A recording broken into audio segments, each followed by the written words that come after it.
helps connect and empower the MS community across Canada to raise essential funds that alleviate the uncertainty that MS causes, help provide accessible options for disease management, and connect and collaborate with partners to eliminate physical and social barriers in our communities. The Niagara Region MS Walk has raised more than $50,000 so far. On top of that, World Multiple Sclerosis Day is officially marked on May 30th, and it brings the global MS community together to share stories, raise awareness, and campaign with everyone affected by multiple sclerosis. MS is one of the most common diseases of the central nervous system, and Canada has one of the highest rates of MS in the world, with an estimated 90,000 Canadians living with the disease. It's a cause that's very close to my family, for those who know, and most people do know. My wife has MS, her mother has MS, her aunt has MS, so it does run in my family, and is very important to me. One of the things I've come to learn in Niagara is that it's something that touches a lot of families in this part of the country. So if you have the opportunity, I would encourage everybody to support the MS Society. This morning, I attended the Ontario Association of Property Standards Officers annual training and 50th anniversary. This occasion not only signifies a half-century of dedication and commitment, but also highlights the invaluable contributions that each member of this association has made towards upholding property standards and ensuring the well-being of our communities. The city is very lucky to have Chief Building Official John Lane, Manager of Bylaw Enforcement Paul Chidoba, and his wonderful team of bylaw enforcement officers. And it was great to celebrate with everyone. And I want to thank all the property standards officers out there who are continuing to create safe communities for generations to come. For the month of May, my reading challenge category was a book by a BIPOC author or set in a different country. My picks were in the children's category, The Stone Child by David Robertson. For the young person, You're Not Supposed to Die Tonight by Kaylin Bayron. And for the adult, Age of Vice by Deepti Kapoor. I will say I'm halfway through Age of Vice by Deepti Kapoor, and it is one of the most fascinating books that I've ever read. However, it is also May 27th, which means that I only have 4 more days to finish The Age of Vice, so I'm sitting here realizing I have a lot of reading to do in the next couple of days. June's theme is a book with an LGBTQ plus author or main character, so please stay tuned on social media for my June picks. And don't forget to track your reading and submit your list at the end of the year to readstc@stcatharines.ca to be entered to win a grand prize, and continue to tag myself and the St. Catharines Public Library in your social media posts. This week, I am heading to Oddbird to visit the owners Justin and Scott to congratulate them on their recognition as one of Canada's 100 best restaurants. Oddbird is a culinary gem in our downtown, and through their innovative and fresh ideas, they've created a unique dining experience that delights residents in St. Catharines and beyond. I'm proud to have them as a part of our community and eagerly anticipate the continued success of their restaurants in the years to come. If you have ever had a Nashville chicken sandwich, their Nashville fried chicken sandwich is the best one I've had outside of Nashville, so I strongly recommend it. And this week I'm also visiting St. Paul Barbershop, a new barbershop at 339 St. Paul Street, to meet with the owner Rodrigo and celebrate him for investing in St. Catharines and contributing to our downtown business landscape. Here's to many more years of success and growth. And I would encourage council, if you know of any business openings, please pass them along to our office so that we can celebrate them as well. Finally, a couple of upcoming community events. Niagara Night at the Niagara River Lions versus the Brampton Honey Badgers on May 30th at the Meridian Center at 7 p.m. And the Pride Niagara flag raising is at City Hall on June 3rd at 3:30 p.m. With that, I will open things up if any members of council have any additions to the mayor's report for tonight. Councillor Williamson, followed by Councillor Stevens. Thank you, Mr. Chair. The Grantham Optimus softball opening tournament was this past weekend. They've got over 600 young people registered, including over 100 T-ball players. It's also, I believe, the 70th anniversary of the club, and they do a great job by providing us with 4 nice softball fields and a nice headquarters on Linwell Road. And thanks to the city for accommodating us this weekend. Next weekend is the CSSRA, meaning the Canadian Secondary Schools Rowing Association Regatta, which will be held on Martindale Pond. And thanks to the coaches, the organizers, the volunteers, it's a big production, and it's the preeminent regatta for high school athletes across Canada. Also, Port Weller Soccer, I know, is up and running along with some other footy clubs, so kudos to them.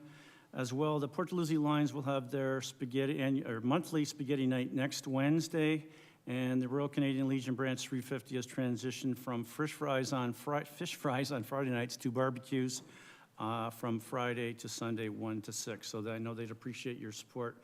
Thank you.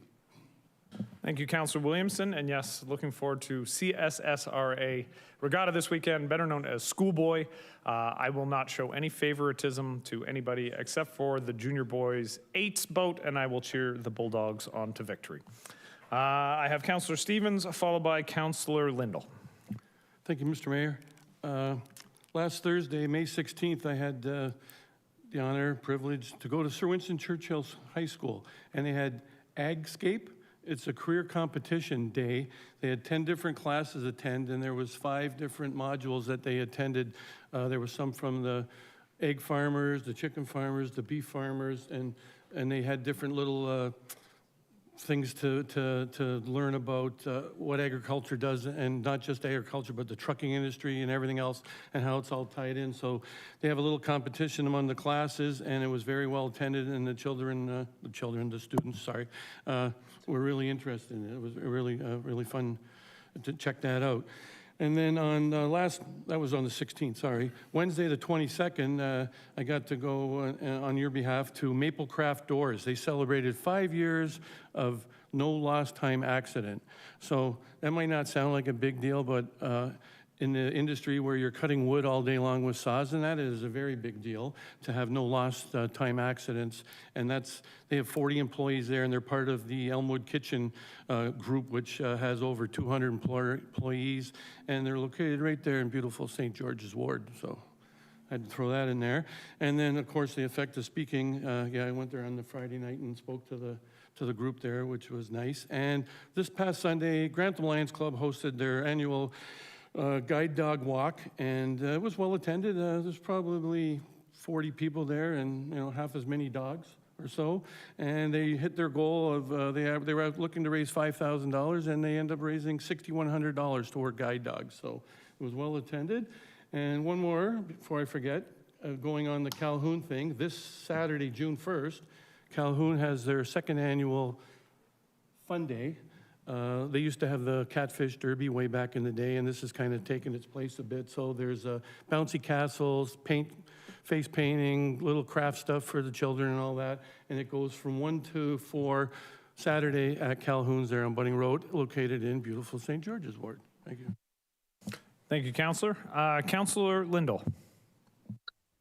Thank you, Mr. Mayor. I just want to say it was an honor representing you this past Saturday at the annual Canadian Women's Disc Golf event at Richard Pierpoint Park. I want to take a moment to thank Manager of Green Infrastructure Operations, Dan Cooper, and the amazing city staff who made our park in the heart of Meriden beautiful and a showcase. It was amazing. It was a great turnout from people from across the United States and Canada, and everybody had a great time. Excellent. Thank you, Councillor Lindell. Right, seeing no more additions, we will move on to the adoption of the agenda, and I will turn things over to the clerk. So no amendments from staff to the agenda, but we are going to move the items with external speakers forward, so that it will essentially move item 9.2, which is the Downtown Heritage Conservation District Task Force report, will get moved down in the agenda to after the items that have external speakers. There are 2 items of additional correspondence that have been placed in Council's Sugar Sink folder. The first is a confidential memorandum from the Executive Director of St. Catharines Downtown Association regarding the Board of Management Director nominations. And the second is correspondence from Michelle Biscup regarding item 6.3, update on the short-term rental accommodation licensing program. Right, and then Council, I would also ask that we be able to consider a motion tonight that isn't appearing on the agenda regarding the Association of Municipalities of Ontario Board of Directors. I'd like to be able to make a motion to nominate Councillor Don Dodge as the Large Urban Caucus Director. Per Council's procedural bylaw, section M6.4, motions not appearing on the agenda can only be considered if Council votes unanimously in favor of considering the motion. If that motion passes, then the Council will consider the matter under the motions portion of the agenda. So at this time, would a councillor be willing to second my motion to consider the motion? Councillor Harris, all those in favor? Opposed? And that's carried, so that will be added to the agenda under motions. At this time, can I have a motion to adopt the agenda as amended? Councillor Phillips, seconded by Councillor Dodge. All those in favor? Opposed? And that's carried. Adoption of the minutes. The council adopt the minutes of the regular council meeting held on May 13th, 2024. Can I have a mover and a seconder? Councillor Kushner and Councillor Miller. All those in favor? Opposed? That's carried. Are there any declarations of pecuniary interest this evening? Seeing none, we'll move to item number 5, which is the motion to move consent reports. Item 6.3, update on the short-term rental accommodation licensing program, has been moved from consent to discussion as there are delegations. So at this time, can I have a mover that council approve the consent agenda, save and accept? Councillor Ratzlaff. Already did you, sorry, Councillor. All those in favor? Opposed? That's carried. Actually, no, we have to do that one as a recorded vote, don't we? You already declared it. We'll just read out what the consent items are then. That sounds good. Okay, so today's consent agenda is item 6.2, engineering facilities and environmental services. It's Van Sickle Road North traffic calming request. Item 6.2, engineering facilities and environmental services, traffic calming elementary school areas. Item 6.4, planning and building services, review of short-term rental accommodation bylaw for affordable rentals. And item 6.5, legal and clerk services, council correspondence. All right. So we do have a number of items this evening that have presentations and presenters attached. Council chambers in all municipalities in our country represent the seat of local democracy. The many acts that govern us understand the necessity of the collective voice when decisions are being made to grow our spaces, pass our bylaws, and to seek opinions into very complex issues, ensuring safe spaces for all in our public discourse. We recognize the right of the majority to decide, the minority to be heard, the public to have an opportunity to participate, and all participants to be treated with courtesy and respect. It is imperative that elected officials, citizens, and staff have input, and it is paramount that we listen to one another and question one another, but that we understand we do this in a way that never undermines any person's ability or their dignity in our chambers. We respect the right for everyone to have an opinion and remind the audience views of the public do not always reflect those of the Corporation of the City of St. Catharines. There are no public meetings this evening. There are no staff presentations, so we will move on to item 9.1, engineering facilities and environmental services, engineering and construction, the Waterfront Access Master Plan.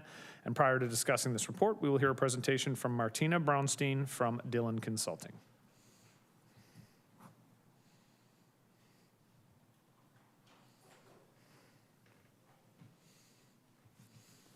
And the lectern is yours.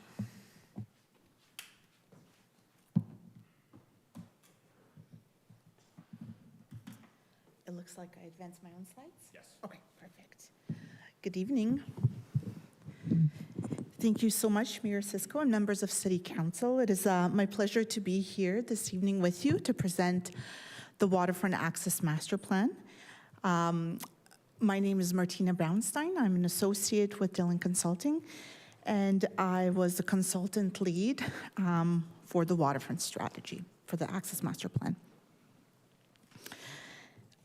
The city's project lead is Jocelyn St. Dennis, and with support from staff Anthony Martuccio, Eric Lamoth, and other key city staff as well.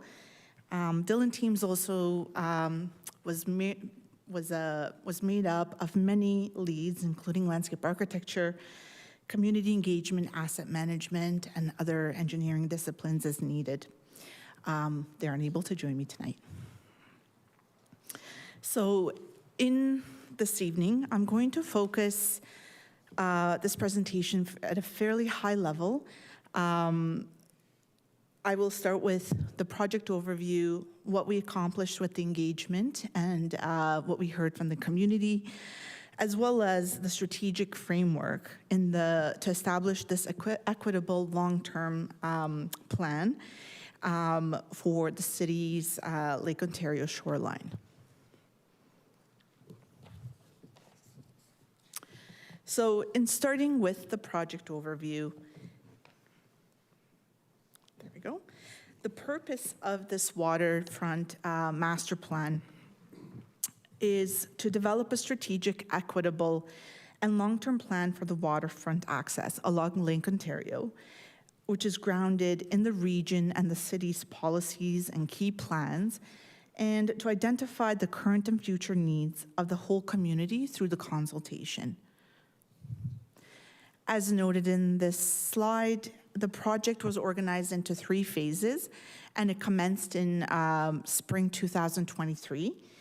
The community partner and public engagement was integrated throughout all 3 phases of the project. Phase 1 included background document review, analysis, and community input. That was a learning phase. In the second phase, we really focused on the assessment of the existing and potential waterfront access locations and the development of the strategic framework. And in phase 3, we developed the draft master plan, which included costing, phasing, and implementation. This master plan advances the city's strategic plan goals towards strengthening the community's quality of life, accessibility of the waterfront, environmental sustainability and resilience, and the city's heritage, culture, and vibrancy.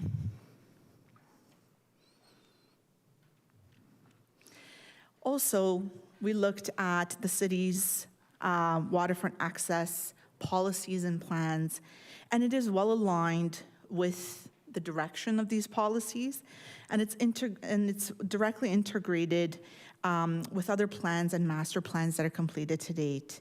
So this master plan advances the vision for the overall function and accessibility of the waterfront lands, as well as the core understanding of what the conditions are of the locations for access, as well as their challenges and what the design standards are that are set by the city. So as we dove into the analysis of and our understanding of the city's access to the waterfront, we explored that there's really 4 key ways that the waterfront can be accessed in St. Catharines: the beaches, the boat launch, the lookouts, and the stairs. And so these 4 typologies provide direct access into the lake, and they provide both lookouts and vistas, which are really key and important assets in the city.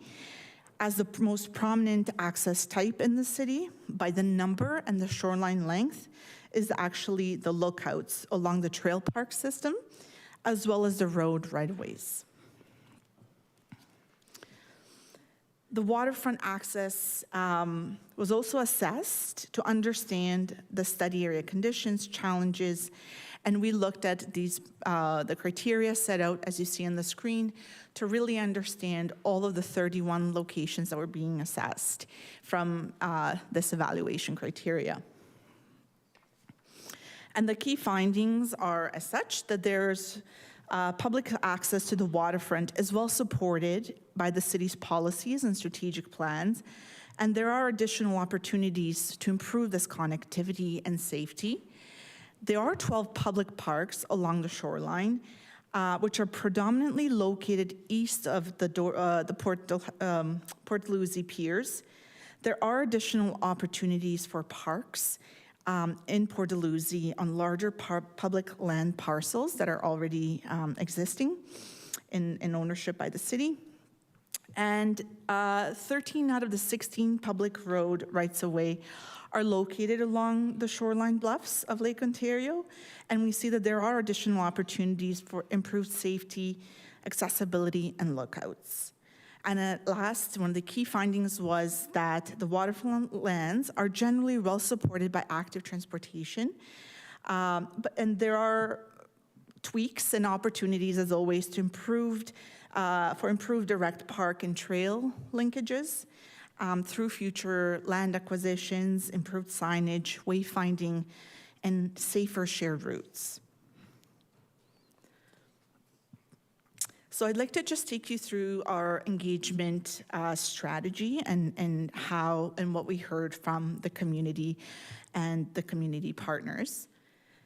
So this list are the ways that the community and the community partners were engaged throughout the project.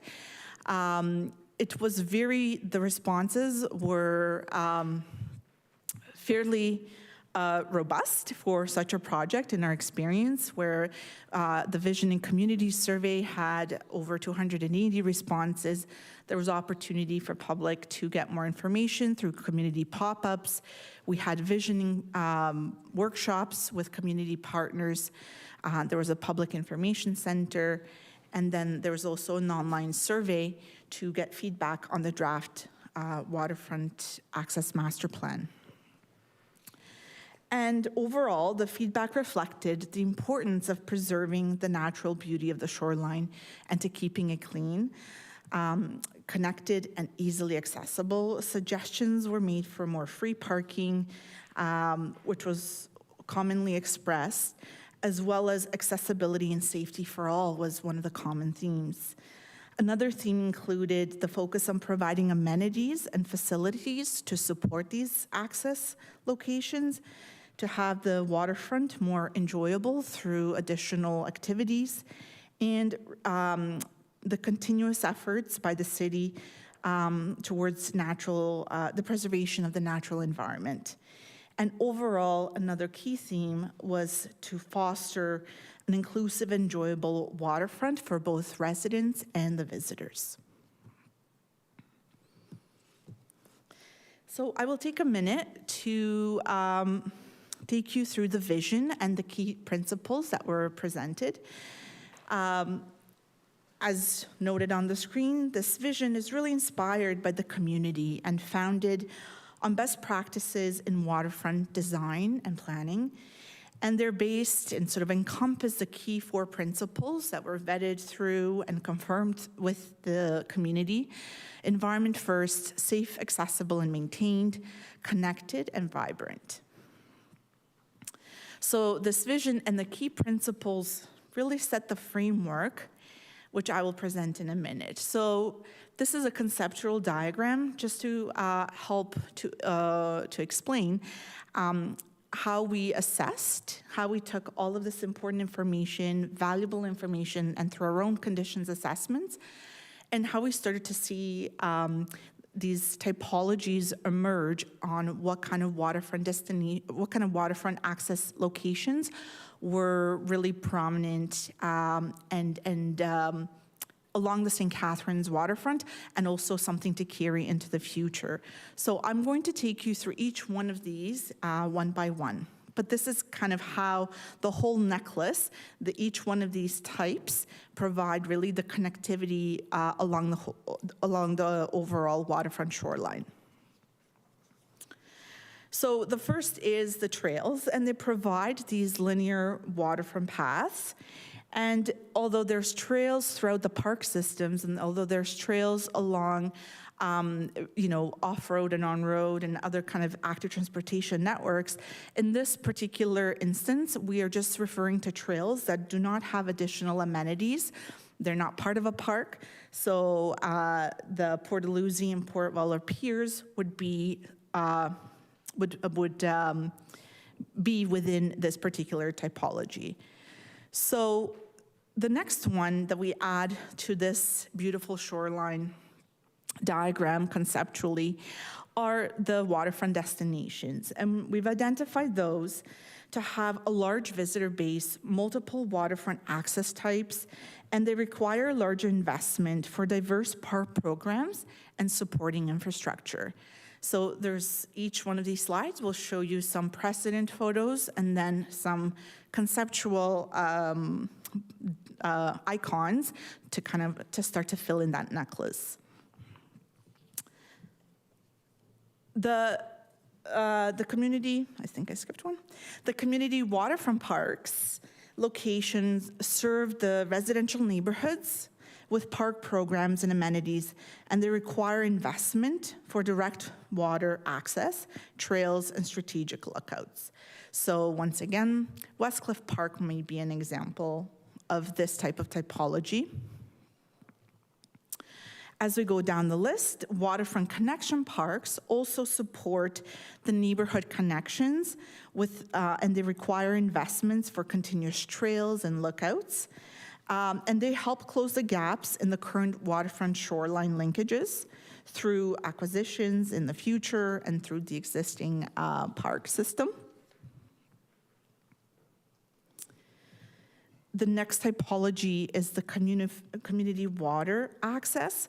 So these locations serve the residential neighborhoods again, and the investment here is to be able to have a safe transect across the shoreline bluff, stairs, ramp, to be able to access and in recognition that there is a large slope differential between on certain parts of the shoreline, like in the Port Dalhousie area. And those typically happen along a road right-of-way.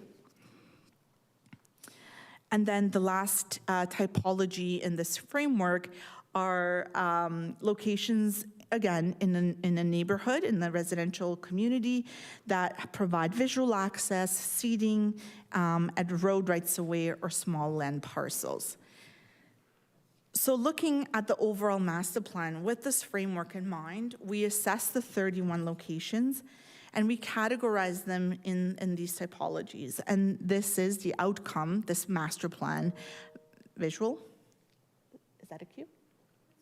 No, that's just a sound. Oh, sorry. I thought maybe it was my cue to hurry up. So each of the 30 locations were categorized into waterfront access nodes, and as illustrated on this diagram by color. And the concept illustrates the long-term concept plan towards achieving the strategic and equitable waterfront access along Lake Ontario. So to look at it in more detail, we'll start with the west waterfront. And on the west end of the waterfront, there are 2 new community parks that are being recommended, in addition to Lakefront Park, and that is illustrated on the west end. 3 community water access locations are recommended along the shoreline bluffs. Lakeside Park Beach is recommended as the waterfront destination park. And then there's also other 8 road rights-of-way that are optimal to have these vistas, and those are the pink colors you see on screen. And looking on the east end, there are 3 parks that are recommended as community waterfront parks, and 5 existing parks that are optimal for these connections. Those are the ones in red. And then 2 rights-of-way that are looked at as the waterfront vistas. And 2 parks, Sunset Beach and Happy Rolf's Animal Farm, are recommended as destination parks. So what does this all mean?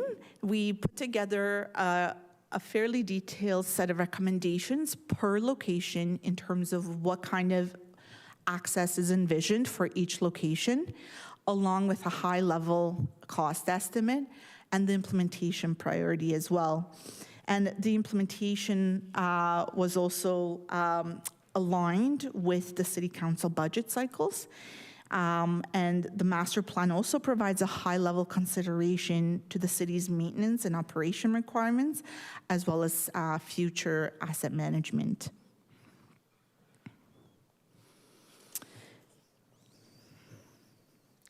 So in closing, as the city implements the waterfront access master plan in the next 10 years and beyond, further technical studies and consultations with the public and the key community partners will be required. And that is really to better refine what each of these site-specific locations, what their scope of work is, and there will be additional studies and maybe EAs and other components that will need to be part of that future work. This may, the type of consultation in the future will also include, but be not limited to, city departments, city advisory committees and task forces, or the Indigenous communities, regulatory and technical agencies, and the community partners and the public. And that concludes the presentation. All right, thank you very much for the presentation, Ms. Brownstein. Do we want to receive this or questions first?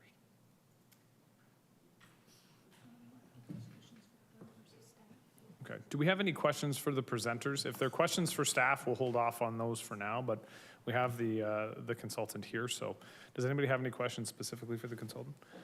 Councillor Kushner. Thank you, Mr. Mayor. In the survey of residents, did you consider any of the users on site? Did you talk to people at the beach who were there rather than the typical survey of residents? And the reason I ask, we're down this weekend and there are a lot of new Canadians there, and they may have very different ideas than we who have been here for years. The engagement approach did have community pop-ups, which included some city staff. It was a community staff-led engagement with residents on site. And I think perhaps the city staff can clarify the two locations. It was Sunset Beach and Lakeside Park. Thank you. Any other questions?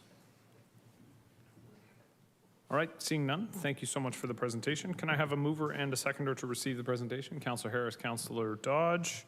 All those in favor? Opposed? That is carried. Thank you very much. We do have a recommendation in the report, so we're going to put that up on the screen now. And can I have a mover and a seconder for that recommendation? Councillor Williamson, Councillor Phillips. And Councillor Williamson, would you like to speak to it? Nope. I know part of our procedural guidelines, it's the mayor who's supposed to heap praise on council, thank council. So I won't do that, but I got to say this is a very impressive, comprehensive document. Very pleased to see it, and I'm happy that staff was able to put together a little meeting with, including Councillor Dodge, Deputy Mayor Phillips, and myself. And I know Councillor Garcia is probably chomping at the bit that he's not here for this tonight. He has sent me a message about one concern he has, but they took a lot of our questions. They really thought this through, and I guess one sort of law ball question I could ask either to Mr. Smith or to Mr. Martuccio, whoever wants to answer, would be the net result of this as we go through the process is that we're going to end up with greater access and improved access to our waterfronts.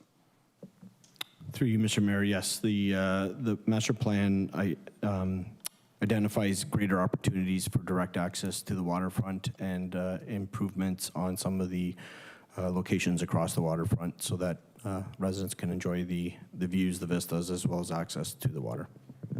Thank you. And Councilor Garcia did ask me to emphasize that Council had previously passed the motion to retain all existing stairway connections down to the lake. And I know that there's going to be some added and there's potential for some to be taken away.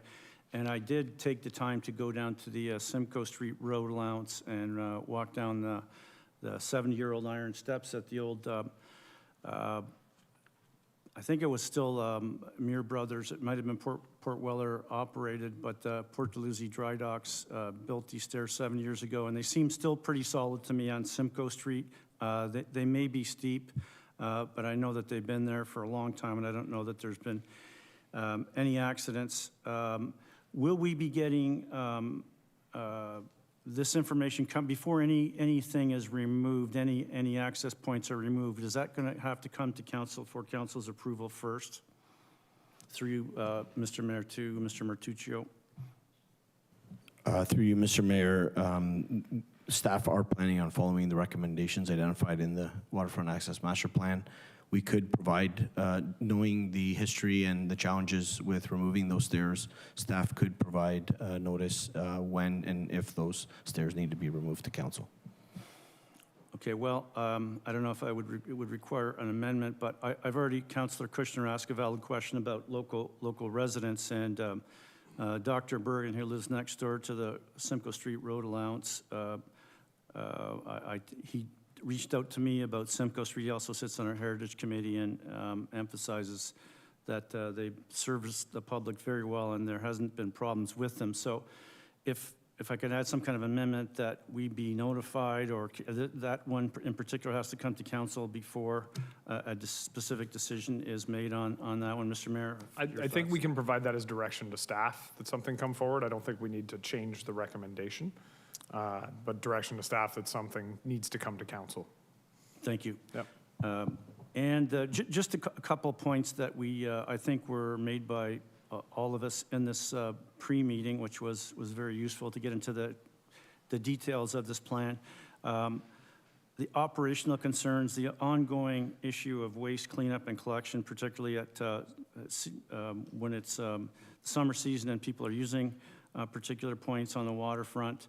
And I know Councillor Dodge is working to get some kind of a management plan in place, and potentially even a smaller scale waste vehicle for us. And the other one that I have, because we're routinely out on the Nicholson Trail, is that, and fortunately I see that the signs are up and they've stayed up, notifying people that it is not a leash-free dog park, that dogs are supposed to be on their leash. So that's an ongoing concern. I'm not sure if by law enforcement people can occasionally maybe take a look, because when our boys were little, we had circumstances that were, borderline unsafe situations. So that's my concern. It really is a terrific, comprehensive document, as I stated to begin with. Thank you. Thank you, Councillor Williamson. Councillor Phillips. Through you, Mr. Mayor. It is a very comprehensive document. Now, is there a timeline where we've gathered initiatives that we want to take from here? Have you developed a timeline yet to meet these various initiatives and with the costing? Through you, Mr. Mayor, the master plan does identify priorities in terms of how they align with the budget. So immediate priorities align with items that are partially included or will be included in the through the reconfirmation of the budget for the 3-year budget that we recently approved. And then the next priorities will fall within the next budget cycle, and then so on and so forth. But the priorities have been identified in the master plan on when we hope to implement those projects. Obviously, competing priorities and resources are going to be the key issue for delivery of those initiatives. So there is, I know Sunset Beach has a master plan that we're working on, but are there definitive dates that you expect these initiatives to be completed? And as far as the costing is concerned, that'll be coming to us soon on budget? Through you, Mr. Mayor, there are not specific dates, just specific, more generalized timelines in terms of years of when we expect the work to be completed. And the estimates that are in the master plan are high-level estimates that, as we move forward to include them in the upcoming budget years, we'll refine them based on the scope of the work and obviously the market at that time. Thank you. Thank you, Councillor. Councillor Dodge. Thank you, Mr. Mayor, through you. I just wanted to echo my fellow councillors' sentiments about the fact that we had the pre-meeting, and that was very informative and it was well appreciated by us. And one of the items that Councillor Phillips and I have been working on is the access on Port Weller East side. And I know we have a couple of stumbling blocks, but we were very happy to see that that's come to be a high priority as part of this waterfront trail. And I think that the people on the east side of Port Weller are looking forward to that. And I was speaking with the mayor earlier today, and he assured me he's on it as well. So we're looking forward to that being one of the things that comes forward. Thank you. Thank you, Councillor Dodge. Any other comments? All right, seeing none, I will look to the clerk to call the roll. Councillor Phillips. Yes. Councillor Dodge. Yes. Councillor Williamson. Yes, we don't need to reflect the direction. It's understood. We don't need to have it in the motion itself.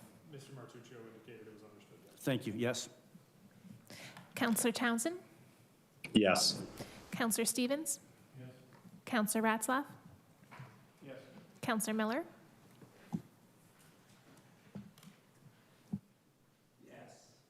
That's a yes from Councillor Miller. Councillor Lindell, Yes. Councillor Kushner, Yes. Councillor Harris, Yes. Councillor McPherson, Yes. and Mayor Cisco. Yes. And that's carried. And to echo the councillors, this was an excellent report.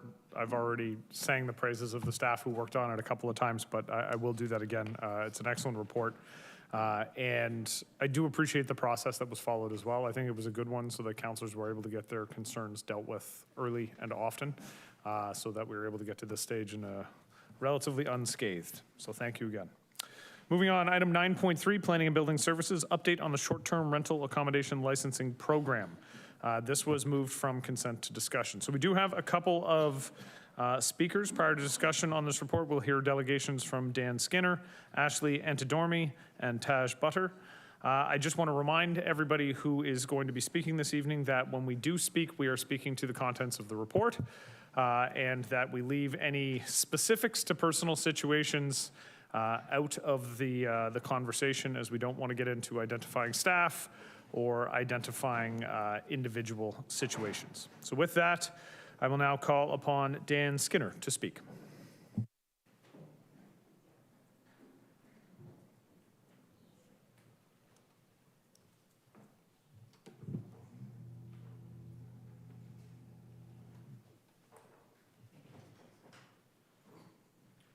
Mr. Skinner, the lectern is yours. Thank you. Before you start the clock, can I just say that this report was very long, and we really worked hard to contain our comments to 5 minutes, but it took several edits and probably leaving out a lot of information that we would like to put forward this evening, but perhaps we'll have another opportunity to do that.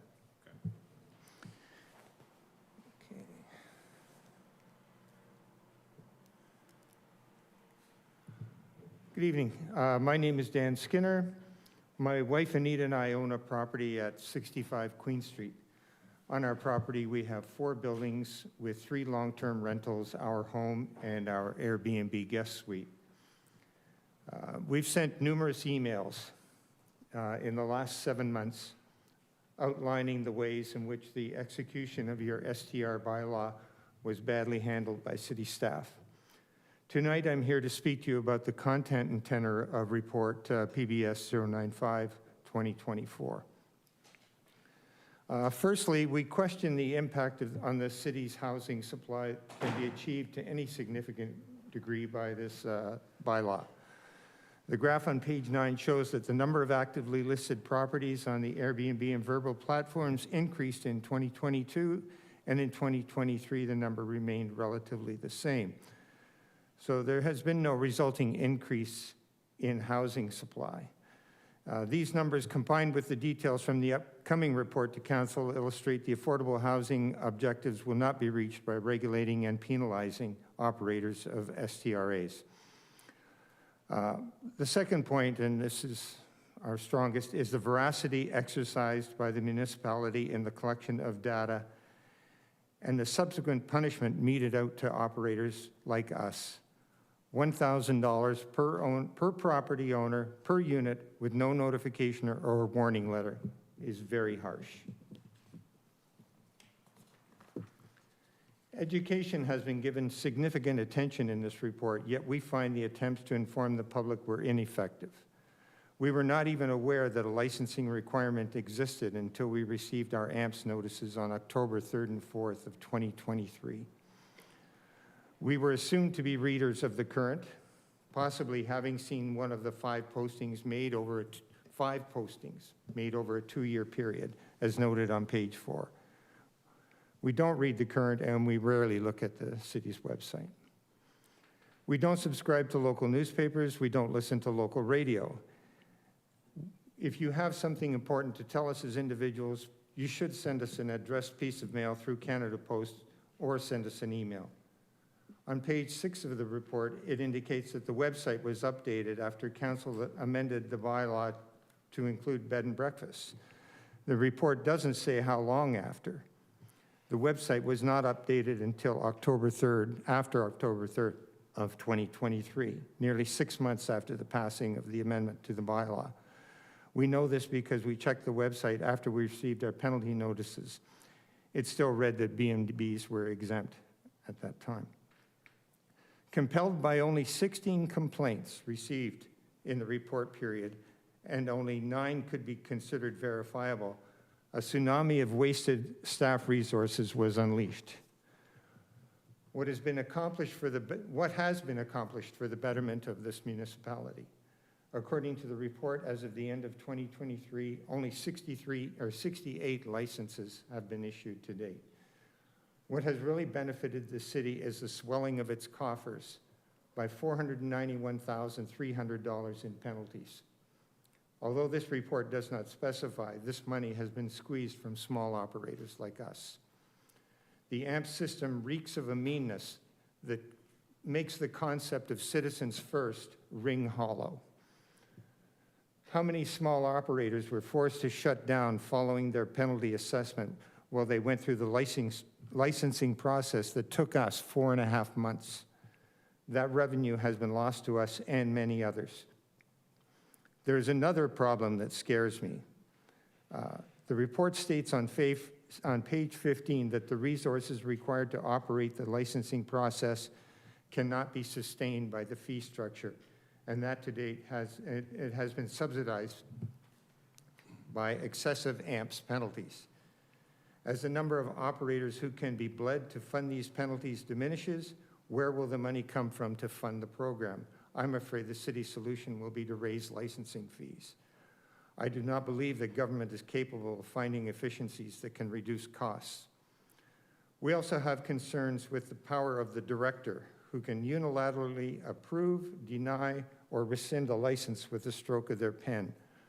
Are we at risk of not getting our license approved upon renewal, or perhaps having it rescinded?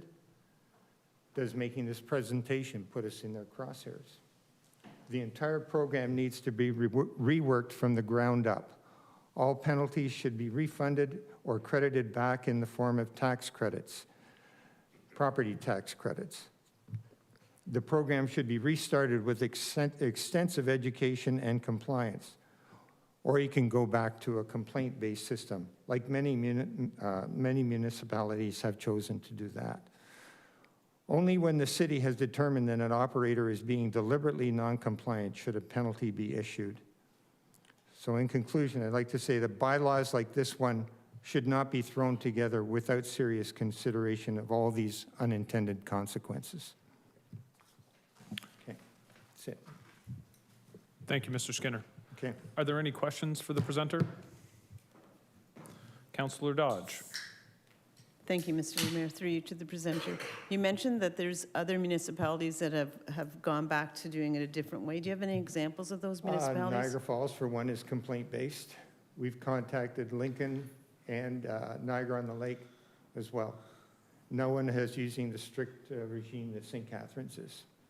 Okay, thank you. Okay. Thank you, Councillor. Are there any other questions for the presenter? Councillor Kushner.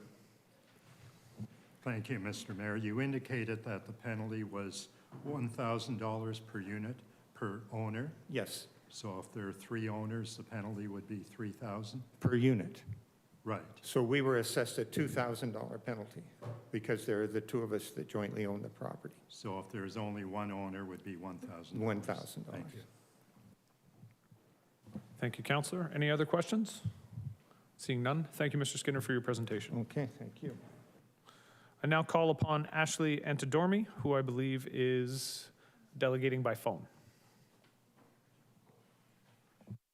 Hello, can everyone hear me? Yes, we can. Okay, great. Thank you, Mr. Mayor and councilors, for taking the time to hear us out today. My name is Ashley Antidormi. I am born and raised in St. Catharines. I've been a resident all my life, so continue to be own and operate a short-term rental in the city, and also helped co-found a vacation rental management company that operates all across Canada for hosts. So very invested in the short-term rental space. I want to start off with a positive that we were around and part of the conversation when there was the license program being put into place, and we are very happy to see that has come into fruition. We do believe that there needs to be some sort of license program in place to ensure that hosts are responsible and considerate of neighbors. We do feel like it is the bad host that gives all the great ones a really bad name. I want to echo the last presenter's comments on feeling as though the violations are being handed out too quickly without sufficient evidence and are extremely heavy-handed. Like I said, we operate in various cities around the Niagara region, and St. Catharines is by far the most difficult in terms of violations, the amount, the penalties, and the demerit points by far, and how quickly they are being handed out without sufficient evidence. I know they said we're going to keep personal stories to ourselves, so I do have some personal accounts of that happening as well, which then were overturned because it was due to some sufficient evidence.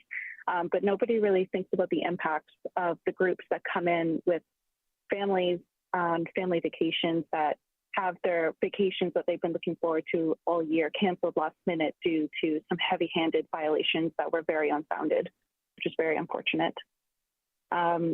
We also don't like the requirement that someone needs to be at the property within an hour. We do feel like that's outrageous. That's inconsistent with every other city in the Niagara region. Operators usually do this as a side hustle and have full-time jobs. Not only that, but our renters are booking these homes thinking that they have the whole home to themselves, and it's infringement of privacy when we're asked to be at the property when they're there. So we want inspections to be scheduled ahead of time at a time that does not impede on a guest stay, and would love any non-emergency issues from bylaw to move back to a requirement for a callback within an hour instead of being at the property. Any more emergent or urgent issues can be physically at the property, but otherwise impeding on a guest stay and asking someone to be able to leave and be somewhere within an hour, I think it's outrageous. And then finally, we do feel like the parking requirements have been pretty difficult and, again, inconsistent with other city regulators. I agree that there should be one spot per bedroom, but the Niagara Navigator makes most driveways that can fit more cars without impeding on sidewalks or the road ineligible without a minor variance. And I feel like it's not impeding on the community or the neighborhood at all and should be relooked at as well.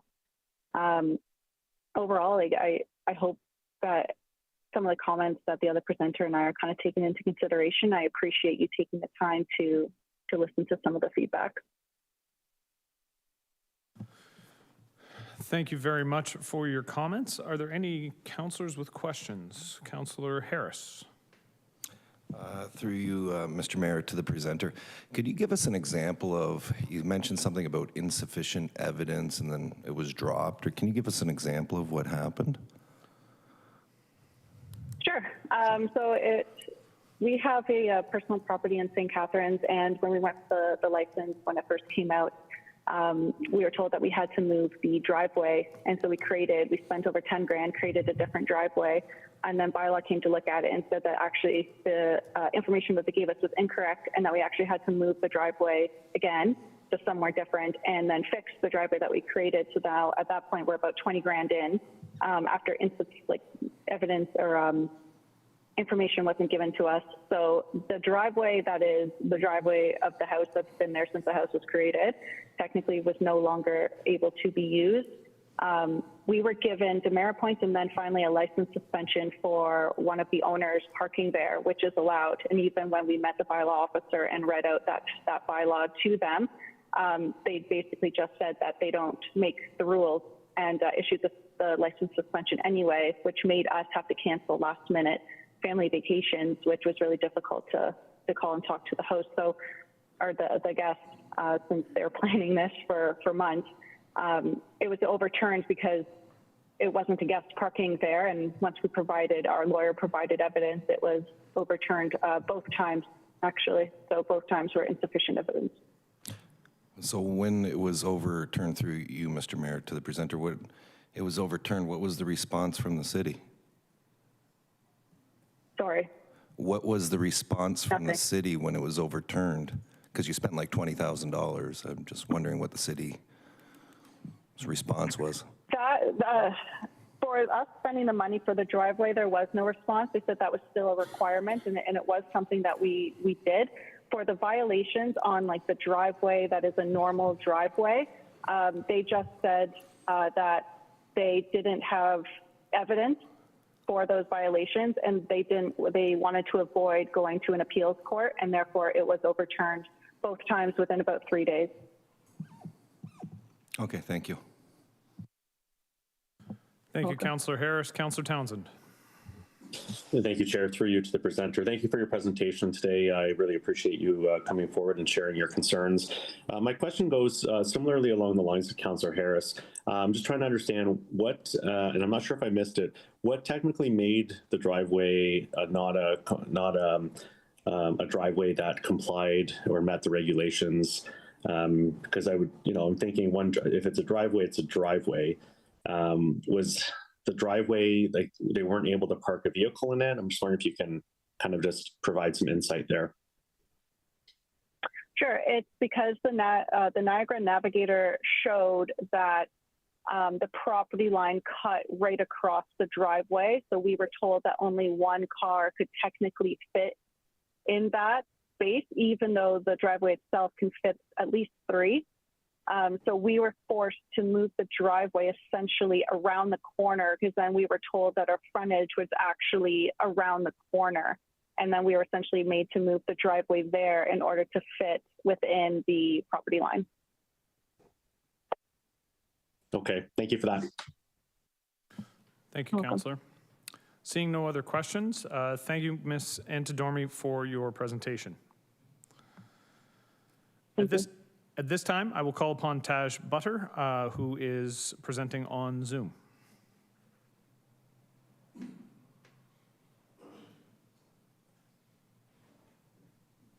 Good evening, everybody. Can you guys hear me? Yes, we can. Thank you, sir.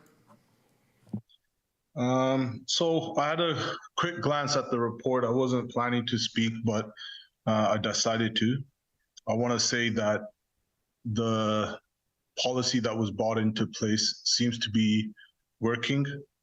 I think some of the concerns that we had as a group of hoteliers in the area was basically, if you're going to operate as a business within the city, then you should also be treated as a business in every sense. You should be taxed like a commercial property as.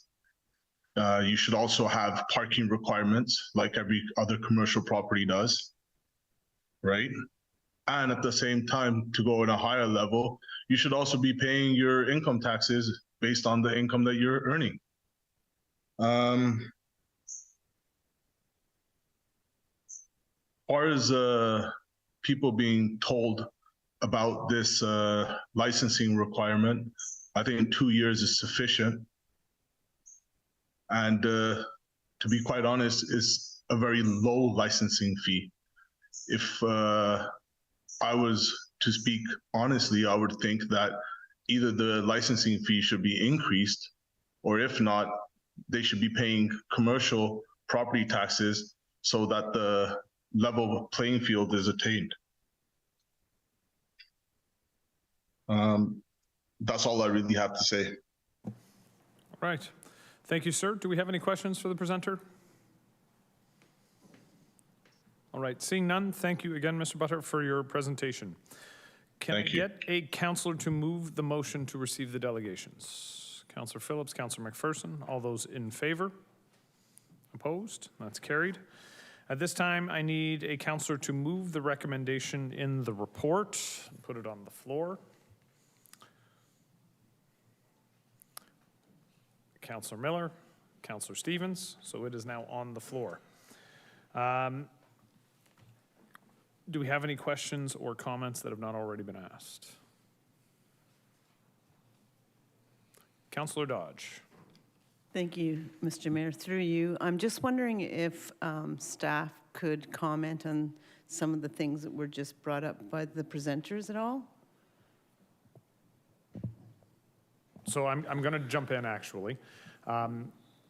If there are general issues, I think those can be addressed in council chambers.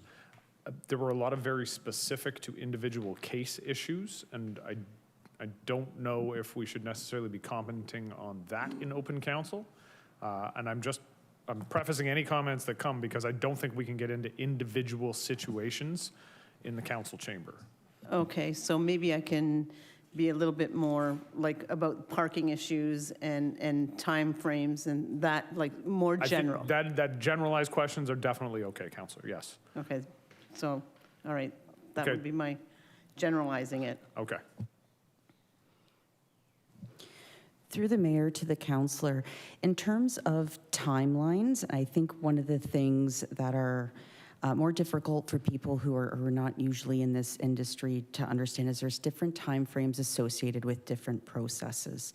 So normally when someone comes forward to get say a short-term rental license or a bed and breakfast license, one of the checks there is to make sure that everything's in compliance with the Ontario Building Code.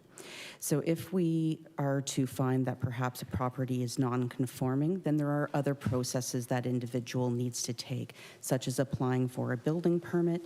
And let's say that a zoning deficiency is found at that time. Now the building permit process is put on hold while the committee of adjustment process unfolds. So, but for the homeowner or the resident, they see this as one long process when it's actually a series of process to ensure that provincial legislation is being followed. In terms of parking compliance, so the city, all municipal zoning bylaws across the province are such that we regulate private property. And corner lots are always they're a little more tricky than most. Most municipal bylaws will dictate that on corner lots, the shortest of the two frontages is in fact considered the quote-unquote front yard, even if the front door or the garage are facing the wider portion. Sometimes when we have corner lots, there are larger municipal right-of-ways. Sometimes they capture daylight triangles, things like that. And the driveway access is both over public and private property. So some residents see their driveway and they know that they can fit more cars on them. But from terms of a zoning bylaw perspective, where that property line is demonstrates where the minimum the minimum driveway is and where they can or cannot accommodate a car. So for short-term rental zoning regulations, and it sets out number of parking dependent on bedrooms, if they can't fit all of those parking spots on the existing driveway, residents who have a corner lot may try to go through the process of finding a location for a secondary driveway. And of course, installing a secondary driveway may also come with costs. Thank you. So, I mean, we still have some issues with this program, obviously, throughout the city, and some areas are worse than others, and some of us have more complaints and more of this type of businesses in our neighborhoods and stuff like that. One of the things that I'd like to see is maybe, I know that we've done some stuff here, but maybe now that it's kind of been going through the process, if we can have staff kind of, I've heard, some of the people that talk to me, refer back to, gentlemen said, other municipalities, maybe make some comparators there about other municipalities, what they are doing that have worked and what they haven't worked. And there are some other things that I think that we could maybe work on a bit more. And so I'm hoping that we can have this, maybe someone will refer this back or something to staff so that we can maybe work through a few more things as well. Some things have worked well, others haven't. So I think that we still have some work to do on this. So those would be my comments, Mr. Mayor.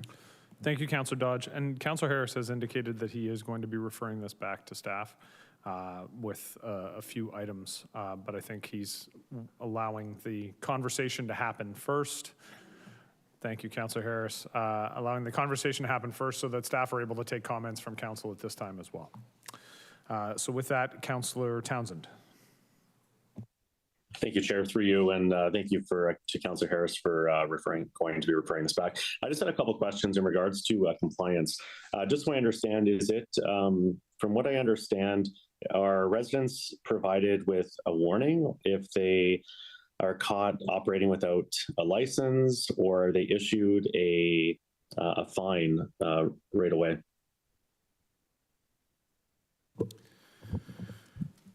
So through his worship to the councillor, I just want to preface this with, of our licensed operators within the municipalities, they're actually doing a fairly good job, if not a great job, of regulating their short-term rental and dealing with issues or preventing issues from occurring, which is why the report is reflecting such a low level of complaints compared to before the program was administered and so forth in terms of the amount of complaints being received. So with that, I do want to say that there have been a few waves of education, and compliance comes in different ways. There's voluntary compliance where residents will do what the law requires them to do without any type of intervention, and then there's a level where intervention is required in order to generate that voluntary compliance, or if not, further to actually getting compliance. Now, when the program started in about 2022 is when it launched for the education phase. It went on for over a period of 5 months, closer to 6 months, where many, as the report will show, many different opportunities were provided to the public in order to license short-term rentals overall. And when that education period expired, then it was ultimately resulting in penalty notices that would be issued. That continued for a period of time where, as the report identifies, some loopholes were found. And with that, a report was brought forward back to council to say that some of these loopholes have occurred, and that resulted in another education period after the bylaw was passed in April.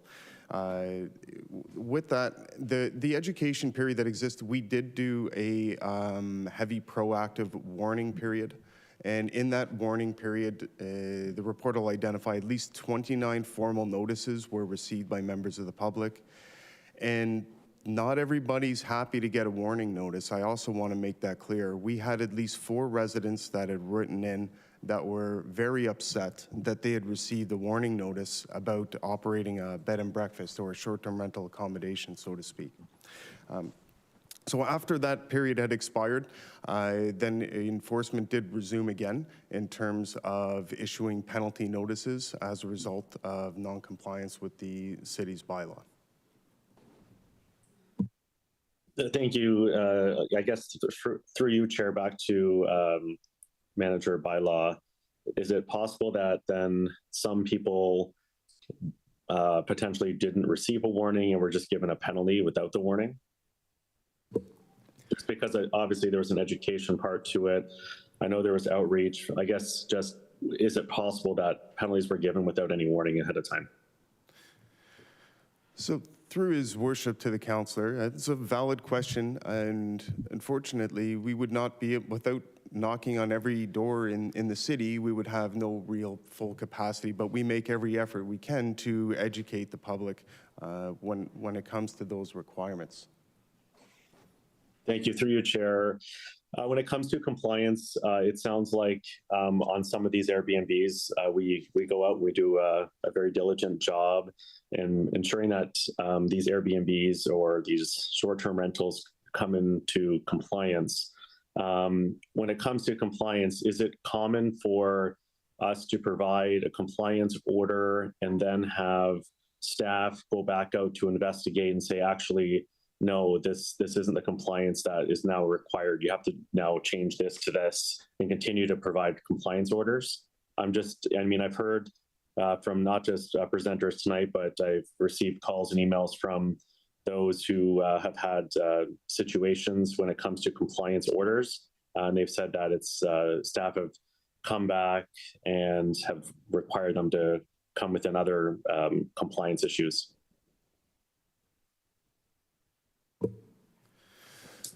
So through his worship to the councillor, I do want to preface this with that there are 2 levels of appeal as well that come in line if somebody receives a penalty notice, and the first being to a screening officer, and if that's in dispute, then it goes to an independent adjudicator as well.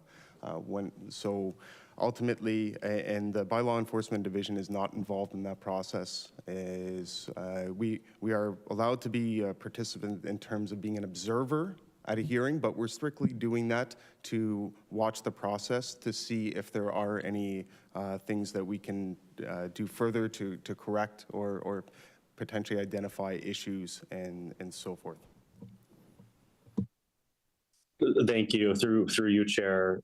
Again, back to my question though, is it, is it possible for an officer to go out, someone receive a compliance order, and then our staff go back out to see if they've come within compliance, and then say, well, actually now you have to do this to comply to get your license? Would that be a common practice? So through His Worship, if I hear it correctly, then that somebody is received a warning notice saying that you need to license, and then they perhaps I'm not following the question correctly. Well, say for example they had 2 bedroom, they added a 3rd bedroom. License officer goes out and says, well, now you've got 1 parking spot, you've added an extra bedroom, you've only been licensed for 2. Would staff go in and kind of check to see if the bedroom meets compliance? So thank you, Councillor, and through His Worship, and I believe I can answer your question better now. So when the bylaw enforcement officers get involved, they are not building inspector, they're not like a super staff member. That's a building inspector and a fire prevention officer and a zoning plans examiner, in addition to being a bylaw officer. So what they're actually doing is they're doing physical inspections based on what was provided by the applicant. And then that information isn't just reviewed by the bylaw officer. As mentioned by Director Kate earlier, there are other agencies that will look and review that application and what they're providing, whether how many bedrooms and whether they meet fire code or building code, and then and even parking management. Then the officer is going to do a physical inspection to report back and say all of the things that have been provided in this application are accurate based on what was conveyed to the various specialized department.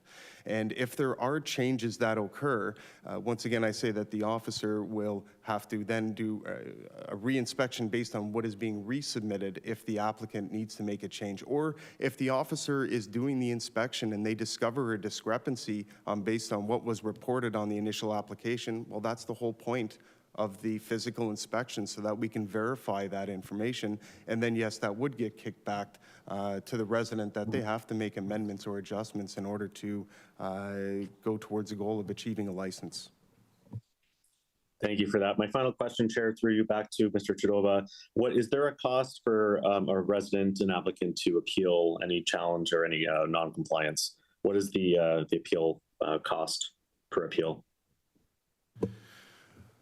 Through His Worship to the Councillor, if somebody receives an administrative monetary penalty notice, it's a zero cost to the applicant. However, if a person does receive a suspension for a short-term rental, for a licensed short-term rental, then there is a cost that's associated with us if they're filing an appeal, and the intent is to cover off the costs for an actual independent hearing officer to adjudicate on the matter.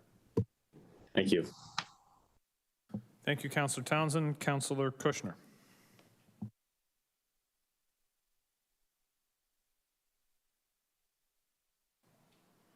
Thank you, Mr. Mayor. We heard tonight that the cost was $1,000 per unit, and also it was dependent on the number of owners. I think the case that we heard tonight was 2 owners, so it would be $2,000.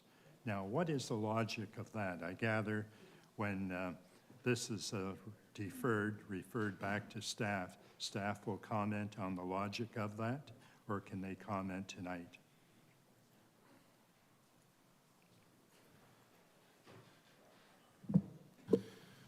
Through His Worship to the Councillor, I believe I can answer that for you at this point.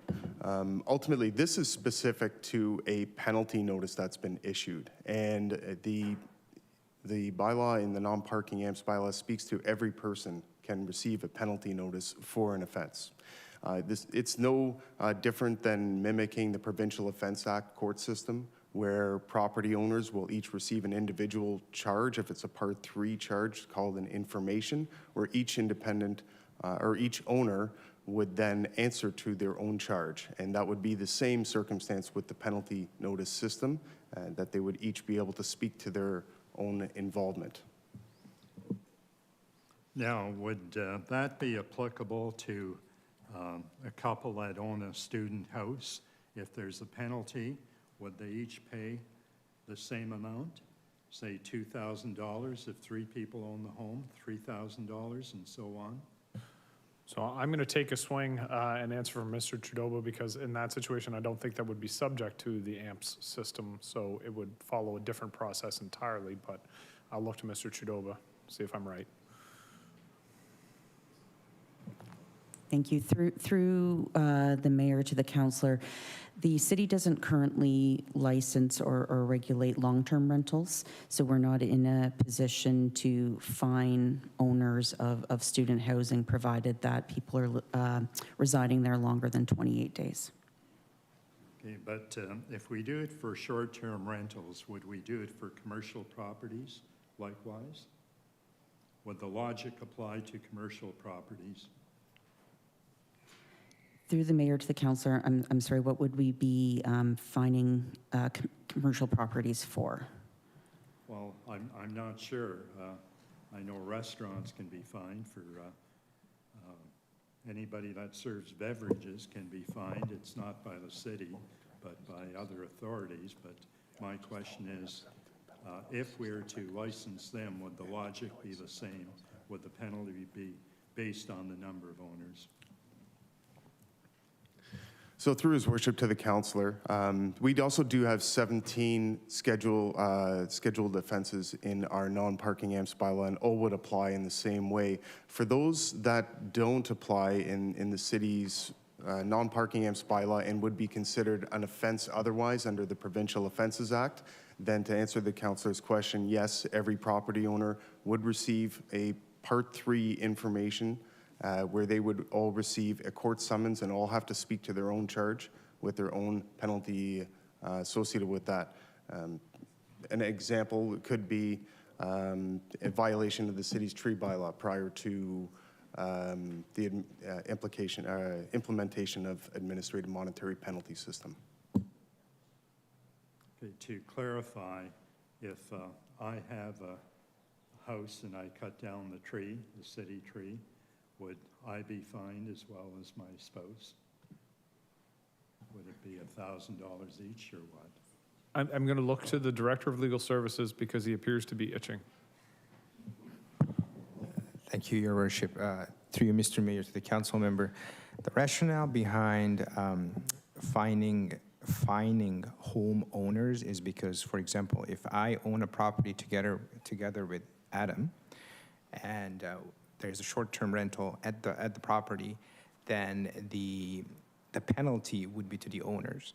So if, let's say, just hypothetically speaking, that only to me the penalty would be issued, then all of a sudden I could get creative and say, well, it wasn't my fault, it was Adam's fault. So the rationale behind issuing the penalty tickets to all owners of the property is by virtue of being the owner of the property, they are all responsible. So there is no opportunity for one of them to say, oh, it wasn't me, it was him, or it wasn't me, it was her, and pass it around. To answer the rationale behind a commercial entity, what usually happens is commercial entities are either owned by persons or corporations or business entities. And usually under legislation, what happens is that the directors of corporations are equally penalized, if that's the case, or if it's individuals owning the business or the commercial entity, then it would be the same premise that everyone who is an owner, by virtue of being an owner, would be responsible and therefore would be issued tickets or penalty notices.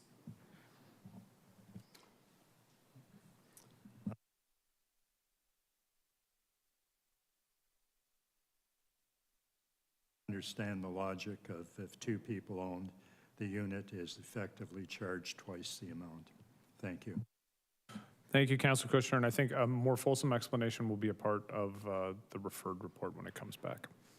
At this time, Councillor Phillips. Through you, Mr. Mayor.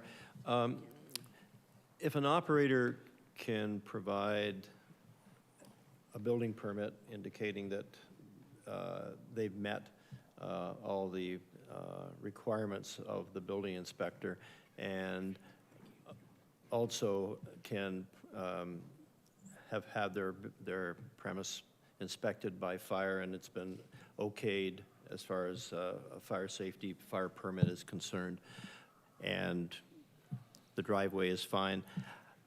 How long can they expect before they get a permit to operate?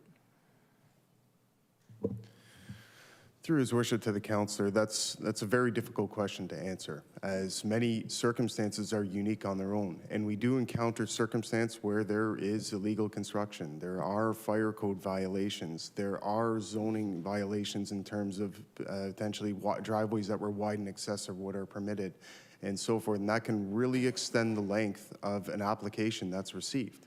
If somebody has all their ducks in a row, so to speak, in that there are no issues to begin with, and everything is as is and meets the basic requirements that are set out in the short-term rental accommodation bylaw and meets zoning requirement, they could get a license fairly quickly. This is why we have an online application system and levels, but there are levels of process. It does go through fire, building, bylaw, zoning, but ultimately you could see a license in less than 30 days if everything was done in accordance, proper paperwork filed and submitted, and the fee for review paid. Okay. We are allowing residents to have accommodations on their property and the property, and I'm not talking short-term, I'm talking a garage being turned into a living space. But we can't do that for short-term rentals, is that correct? Through the mayor to the councillor, with the housekeeping bylaw that was recently approved by council allowing up to 4 units on a lot, including detached accessory dwelling units, short-term rentals are permitted to operate from those units, provided that they meet the other criteria in the short-term rental bylaw, including that they need to be occupied long-term by either a tenant or an owner, Right. and that the rental periods are less than 28 days, and they follow all the other rules and procedures. Okay. And lastly, I see on the report, quote, it is estimated there are still approximately 328 active STR listings as of the end of 2023. So we have a backlog.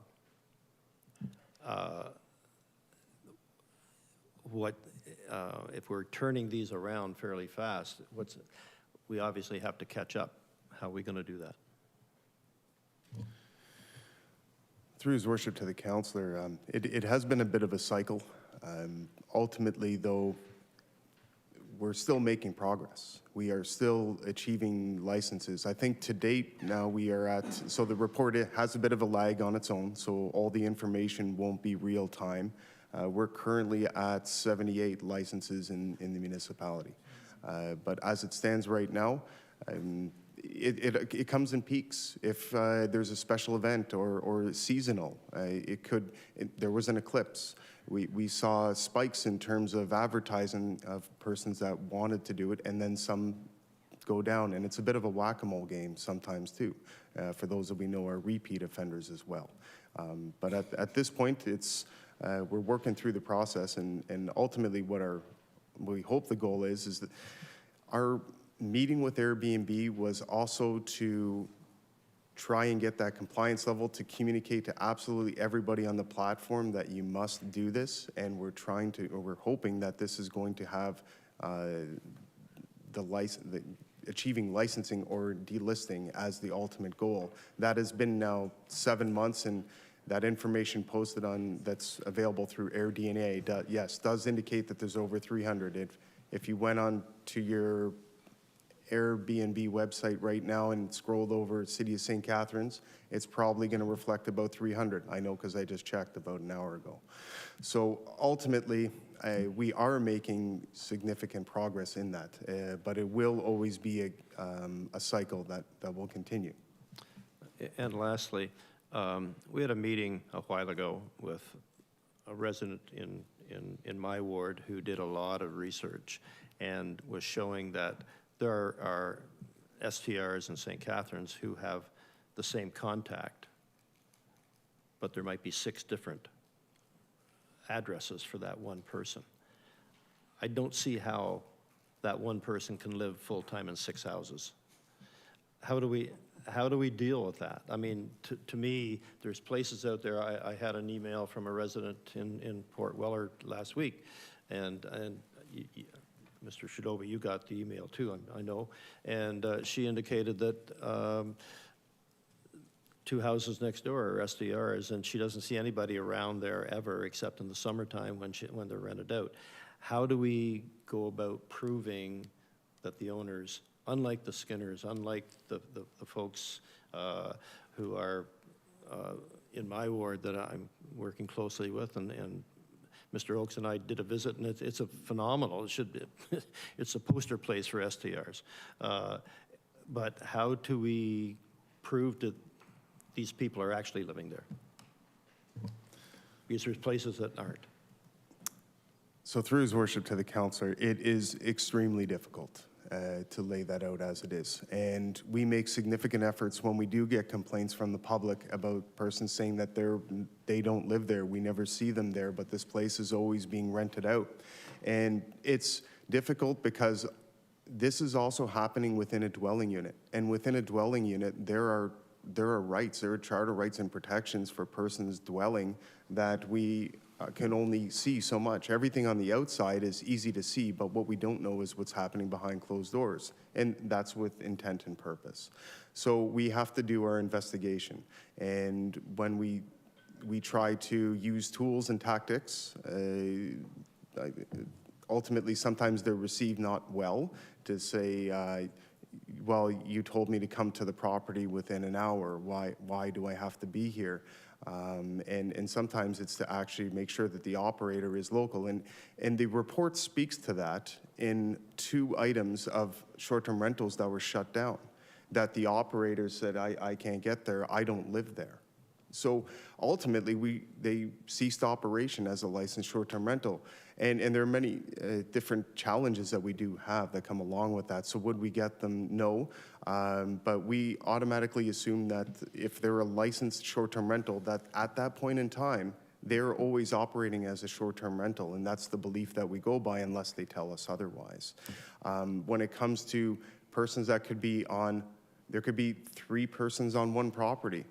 But one person might have the driver's license that says that this is where I live. And then another operator, another property owner may actually have their address as another operation.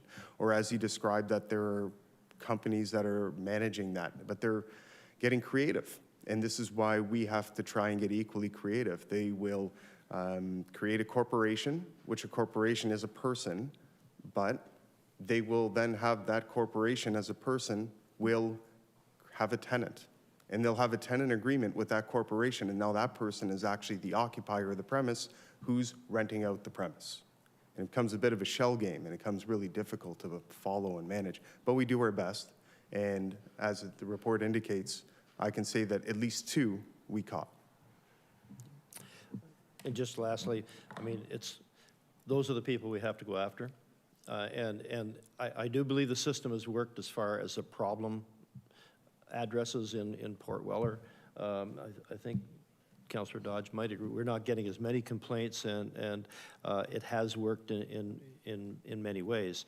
On the other hand, there's people who are running very valid, very good, and it's good for St. Catharines to have them, like the Skinners and like these people who are working their place in Port Weller, that get their permits quick, get what they need, and let them run their business.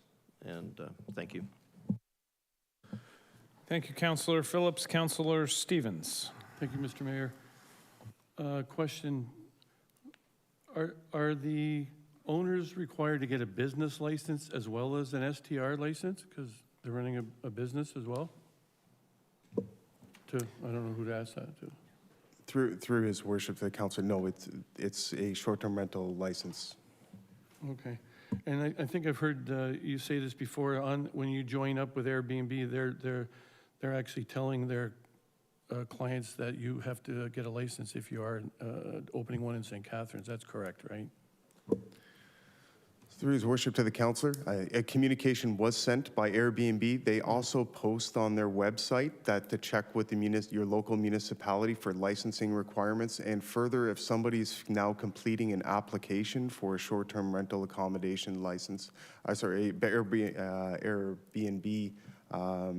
platform operation, there's a prompt on there to enter a municipal license number if applicable. So that's another level for them and us. Thank you. And I guess just another question. So the reason we got into this is because there were so many people opening these up, very similar to absentee landlords, I guess, buying properties, renting out, and the complaints from the neighbors because nobody's looking after these properties. And that was the whole intent of this, to help our tax-paying residents that live here all the time, to protect them a little bit from the absenteeism. That's correct? Right, so one of the things I don't understand with some of the complaints I've heard in emails in the past, though, basically you're doing a business, so you need to do your due diligence. So if you haven't done anything, you just don't throw one of these up in the air and say, I'm going to open this without checking any kind of regulations. So on that aspect, anybody that's complaining on that, and I have no sympathy for them at all. But this is very good, and we need to keep moving forward. And like you said, the ones that are providing a great service and have beautiful homes, it helps with the overflow when the hotelers can't accommodate everything. So, Thank you, Councillor Stevens. Just give me 1 second here. So Councillor Harris is the last one up. I'm just going to speak very briefly before I turn it to Councillor Harris for the referral. And I think it's important for all of us to remember, this bylaw originally came into being back in 2020. That's correct, right? 2020? The process. The process started in 2020. Council of the day opted for what we have right now. And we've made modifications along the way. I was here for some of them. I was not here for some of them. Some of the councillors were not here at the beginning, but have been here for further iterations. Ultimately, though, the bylaw that exists was a decision of the council of the day to go with what is, I would argue, the most aggressive possible stance. There were problem properties. I will say I'm a little concerned, and I've had concerns about the short-term rental bylaw from the beginning, but I'm a little concerned that we are overly aggressive and we're actually hampering some good businesses. And I would argue we're also creating issues for residents who are using short-term rentals to be able to afford their properties. I know that that's a concern that we have in the community. There are some folks who have tried to follow the rules, and they are treated very differently from long-term rentals. And I appreciated Councillor Kushner, I think it was Councillor Kushner was talking about this, but we actually have a different system in place for short-term versus long-term rentals. And we hold short-term rentals to a significantly higher standard than we hold long-term rentals because we have no licensing regime for long-term rentals. So I appreciate that Councillor Harris is going to refer this back. I think staff have heard a lot of the concerns here. My hope is that as it's referred back, that staff will be able to have the conversations with council, with my office, about where we think we need to make some alterations, and then they can bring back their best judgment as to how to go about doing that within the bylaw. So with that, I'll turn it over to Councillor Harris. Yes, through you, Mr. Mayor, I'd like to refer it back to staff. So I'd like to do a motion to refer back to staff and have staff work with councillors and the mayor to identify concerns with the current bylaw and how best to deal with those concerns and report back to council with options. I'd also like to get a little bit more of a fulsome report on, perhaps we can include some information on how many penalties we've issued that have been reversed, the penalty enforcement that we've done, the notification process, the policy for identifying non-compliance, what's the threshold for defining non-compliance, timelines, what else do I have here? Things like that. Oh, and a little bit more clarification on the AMPS process on who's allowed to attend the meetings. All right, so that's a referral motion, non-debatable. All those in favor? Opposed? And that's carried. All right, we move on to 10.1, which is fencing and security for Pride in the Park. Prior to discussion on the motion, council will hear delegations from Jonathan Belgrave on behalf of the 2S LGBTQI+ Advisory Committee and Enzo Didavides as well. So at this time, I will call upon Jonathan Belgrave to speak.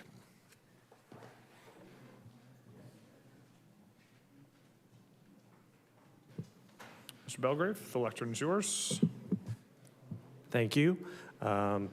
Good evening, Mr. Mayor, members of council. My name is Jonathan Belgrave, and I'm the chair of the city's 2S LGBTQ+ Advisory Committee. I'm here today representing the committee and speaking in strong support of the motion to allocate up to $10,000 from the Civic Project Fund for fencing and added security at the Pride in the Park Festival on June 8th, 2024. Pride in the Park is not a simple rental from an organization or group to hold an activity. It has grown into a significant celebration of diversity and inclusion in St. Catharines. Pride in the Park is the culmination of a week-long festival, a space where members of the 2S LGBTQ+ community and their allies can come together and celebrate who they are. For over a decade, Pride Niagara has organized this event in St. Catharines, drawing thousands of residents and visitors from across the Niagara region, Southern Ontario, and even the United States. As someone who has been in attendance of Pride in the Park for every year, I can attest to the joy, unity, and sense of belonging it brings to our community. In the past, we as a city have been fortunate to have minimal disruptions at Pride in the Park in previous years, with only small groups of protesters occasionally present. However, this year, there's a real and organized threat of hate at a scale we have not observed and experienced before, demonstrated by the recent hate incidents that were present at previous Pride Niagara activities earlier this year. This heightened risk necessitates a proactive approach to ensure the safety and well-being of all attendees. While the addition of fencing may alter the open and welcoming atmosphere of Pride in the Park, it is a necessary measure under the current circumstances. Controlled access will manage and mitigate potential threats, ensuring that the event remains a safe space for the celebration. Although it may reduce visibility, our priority must be the safety of our community, members, and visitors. It is a fundamental responsibility of our governments to protect its citizens, especially vulnerable groups facing targeted hate. By investing in these security measures, we are not only protecting individuals, but upholding the city's reputation as a safe, inclusive, and welcoming place. The cost of inaction is far greater, risking both physical harm and damage to our city's image. We must demonstrate that St. Catharines stands firmly against hate and violence. I am proud to share that the 2S LGBTQ+ Advisory Committee unanimously supports this motion. Furthermore, the city has a history of supporting various organizations and events. This past weekend, we saw similar results of success from the city's investment by doing so with infrastructure support at the Old Lock 1 stage for summer concerts. This is the moment for the city to similarly invest in Pride in the Park, an event that has brought vibrancy and diversity to our downtown core for over a decade, and that has brought economic and social benefit to businesses and residents. Organizations such as EGAL Canada, Canada's leading organization for 2S LGBTQI+ people and issues, recommend setting up barriers for events at elevated risk, and they advocate for municipal support in such instances. This motion aligns with these best practices. Looking forward, my hope is that future Pride events will not require barriers and security in the same capacity. By developing stronger policies to combat hate, informed by our local Pride organizations, key stakeholders, and advisory committees, we can work towards ensuring open and safe events for all in coming years. In conclusion, I urge Council to approve this motion and allocate the up to $10,000 for fencing and security at Pride in the Park. This investment is a necessary step to protecting the 2S LGBTQ+ community and uphold our values as a community, and demonstrates that St. Catharines remains a beacon of diversity and inclusion. Thank you for your time and consideration. Thank you, Mr. Belgrave, for the presentation. Are there any speakers, or any questions for the presenter? Councillor Dodge. Thank you, Mr. Mayor. Through you to the presenter. When you're asking for this, What are you envisioning it to look like to feel safer for your community in the park? At this time, there are active threats from organizations. So the fencing that the city staff been working with Pride Niagara will have fencing similar to that of the Grape and Wine Festival. That way, it's a wide open space of full access to the park as Pride Niagara is renting the space. And therefore, the event doesn't really change that much other than the secured access points for security to come through. Okay, thank you. Thank you, Councillor. Councillor Kushner. 2 questions. How will you determine who can enter the park? I believe that will be best left to the security and for the event organizer. It's just, this is the recommendation for the 2S LGBTQ+ advisory committee that this would be the best approach for this based on EGAL Canada's recommendations for when there are threats and asking for cities to support this. Just for clarity, Councillor, one of the event organizers will be the next speaker. Pardon? One of the event organizers will be the next speaker. Oh, and the second question I have, how did you determine that the fence for $10,000 would be more effective than $10,000 spent on policing? There is a history of police and the Pride community. While I'm aware that Pride Niagara is working with the Niagara Regional Police, having police there will escalate and bring further attention to it. We rather use the fencing as a de-escalation method and help protect and keep things focused to certain access points. So I'm going to jump in again. For clarity, though, the police also don't do paid duty anymore. Thank you.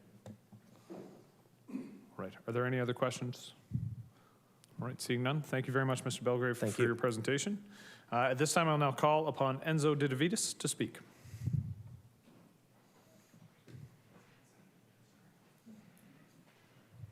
Mr. Didavides, the lectern is yours. Thank you, Mr. Mayor. Thank you, councillors. I just wanted to talk about the event and the organization very quickly. I know it's getting late. Pride Niagara has been serving our community, and not just our 2S LGBTQ+ community in Niagara, but our community in Niagara, with about 98% of our events being in St. Catharines all year. We average about 4 to 5 events a month.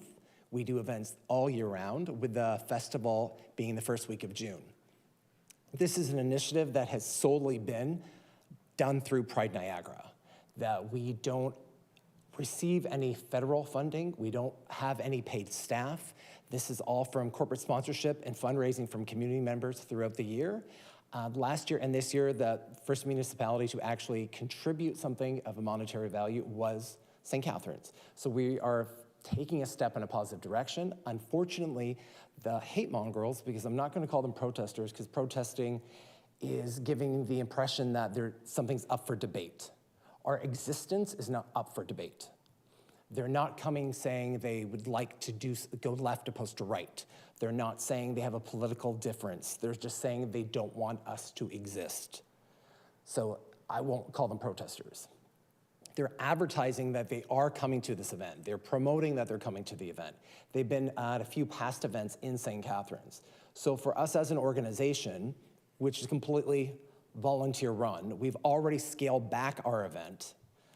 We've already canceled multiple events. We've lost probably 50% of our vendors, about 25% of our volunteers.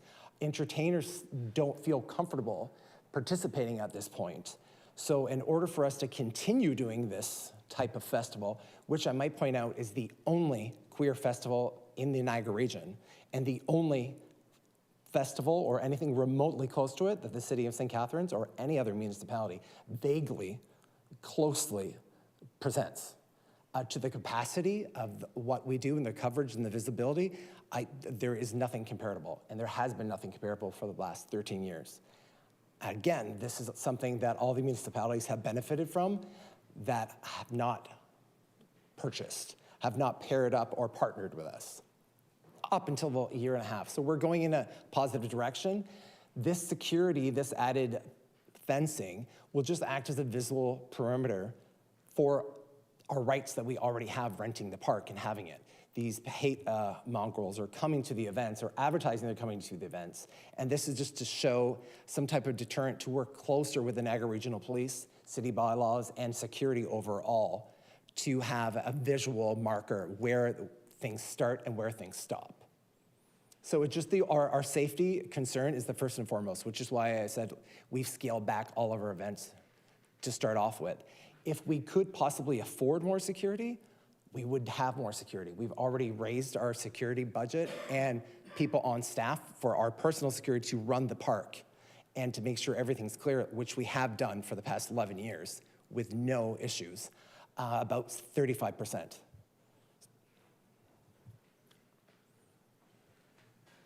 That's all for me. All right, thank you, Mr. Didavitas. I will say, I appreciate the fact that you felt like right now you could say, oh, the meeting's going long. This is not long, my friend. The sun is still up. I mean, I meant more for me. I've been at this all day long. Oh, that's fair. All right, Councillor McPherson.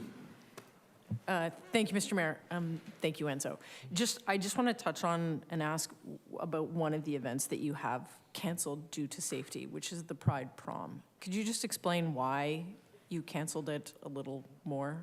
Yeah, definitely. Part of the hate mongering, the alibi of what they're doing to help save society is they're protecting the acknowledgement of queer people from anyone under the age of 18. So they don't want any events where there's anybody under the age of 18 that would be made aware of the 2S LGBTQ plus community. So our Pride Prom, which is a free event as well as Pride in the Park, it is meant that we pay for the rental, so we would be at First Ontario Performing Arts Centre, which is completely out of our budget, adding on the extra security costs that we'd have. We decided that that's not a safe event to offer to their community that desperately need it. We've gotten so many emails and so many Facebook messages. We get phone calls. We get our mailbox, the P.O. box downtown St. Catharines. We get handwritten letters from people that just leave them with the people at the post office who have been working with us for 13 years. So they are kind enough to take notes from people, handwritten notes, asking why we're not having it, saying how important it was for them to have this event.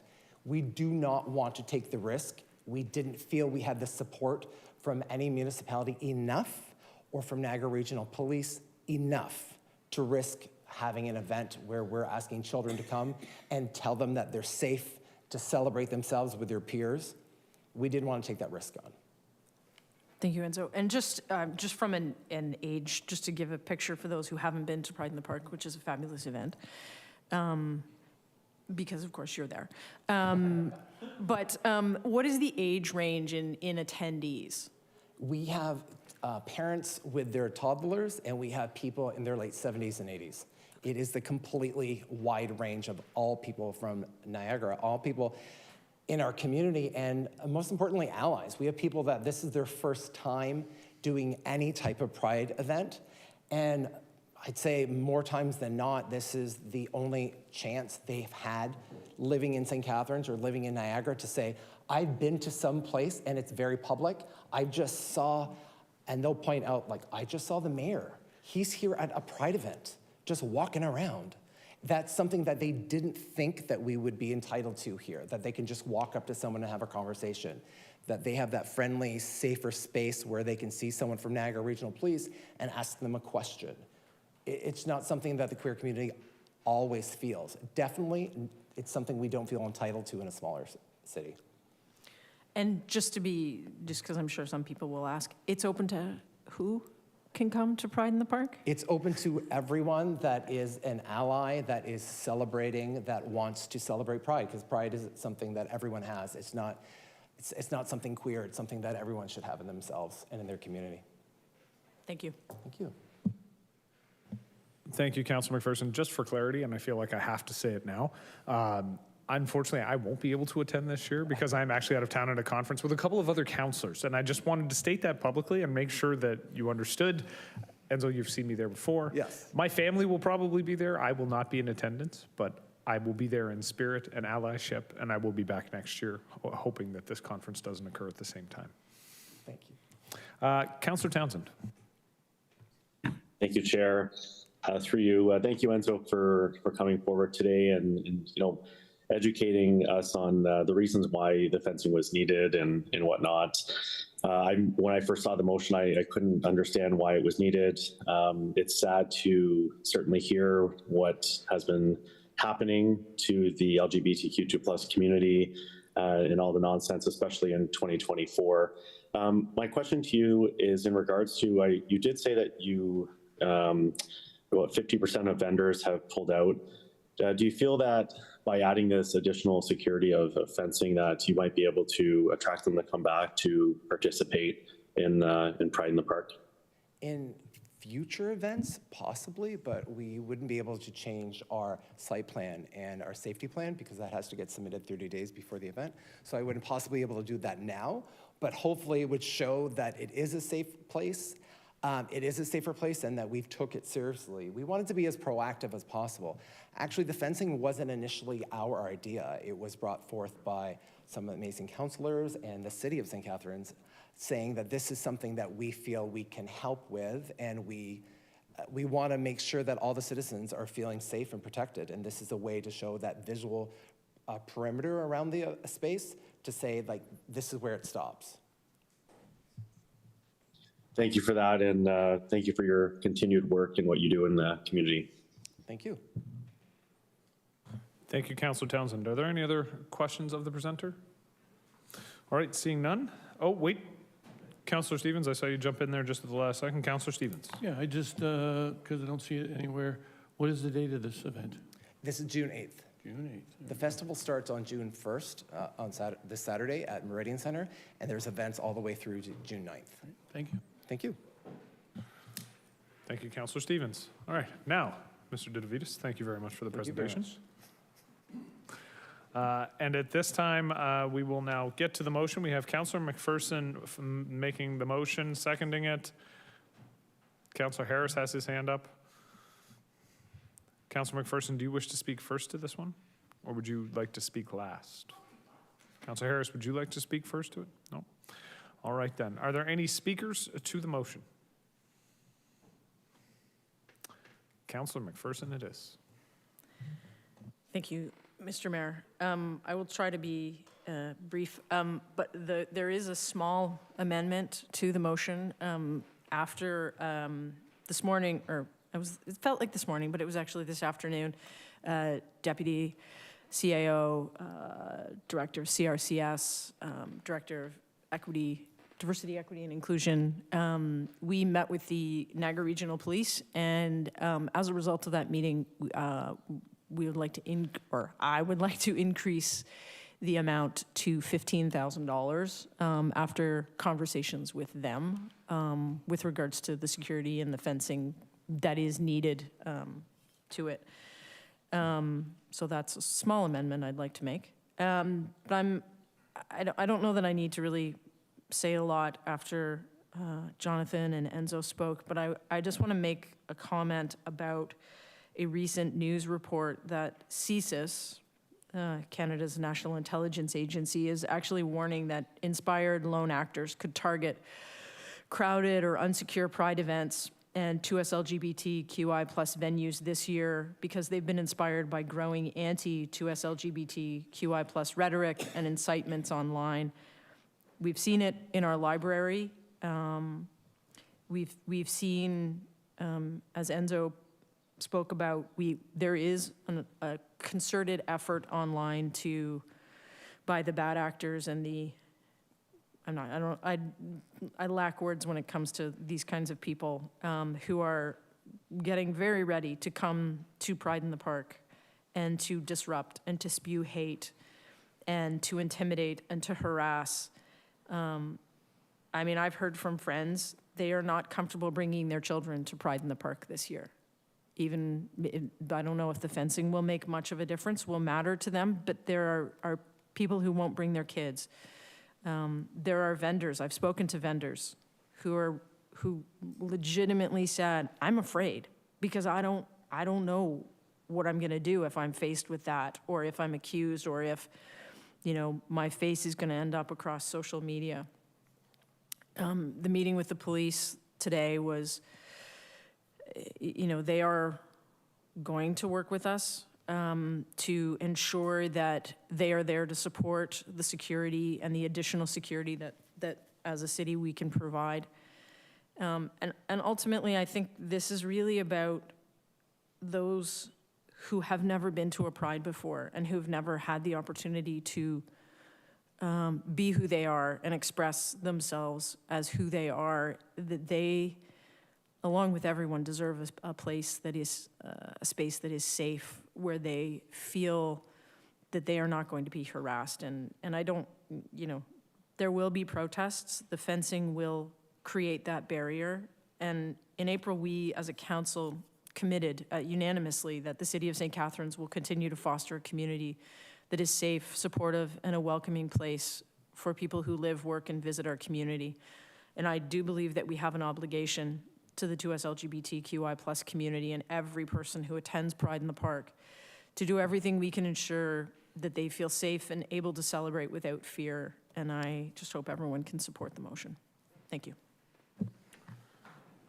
Thank you, Councillor. I don't see any other speakers, so I'm going to look to the clerk in just a moment. I will say, though, that I do hope that we're all able to support this motion. I'm incredibly frustrated that we're in this situation, but as a city municipality, we have a responsibility to keep people safe in our parks. At the end of the day, that is our responsibility as the people that own the park, that run the park, that allow the park to be rented out. So I think we have a responsibility here, because in this particular case, this is not an issue that's being created by the organizers of this event. This is an issue that's happening from outside, people that are not connected to the event, but have just decided, in Mr. Didavides' wise words, to spew hate. And so I think as the property owners, we have a responsibility here. And it's unfortunate that we have to follow through with this responsibility. We should not have to. But unfortunately, in 2024, this is where things are currently. I think we can all hope that this is not where things will be in the future, but right now they are. So again, I hope this is unanimous and we can move forward and help the folks celebrate another amazing Pride in the Park. I do wish I could be there. I won't be, but I have no doubt that members of my family are going to be there. Members of many of the families here are going to be there. And I hope that it is a wonderful event again this year like it has been in the past. With that, I will look to the clerk to call the roll. Councillor McPherson. Yes. Councillor Harris. Yes. Councillor Ratzlaff. Yes. Councillor Dodge. Yes. Councillor Phillips. Yes. Councillor Stevens. Yes. Councillor Kushner. Councillor Townsend.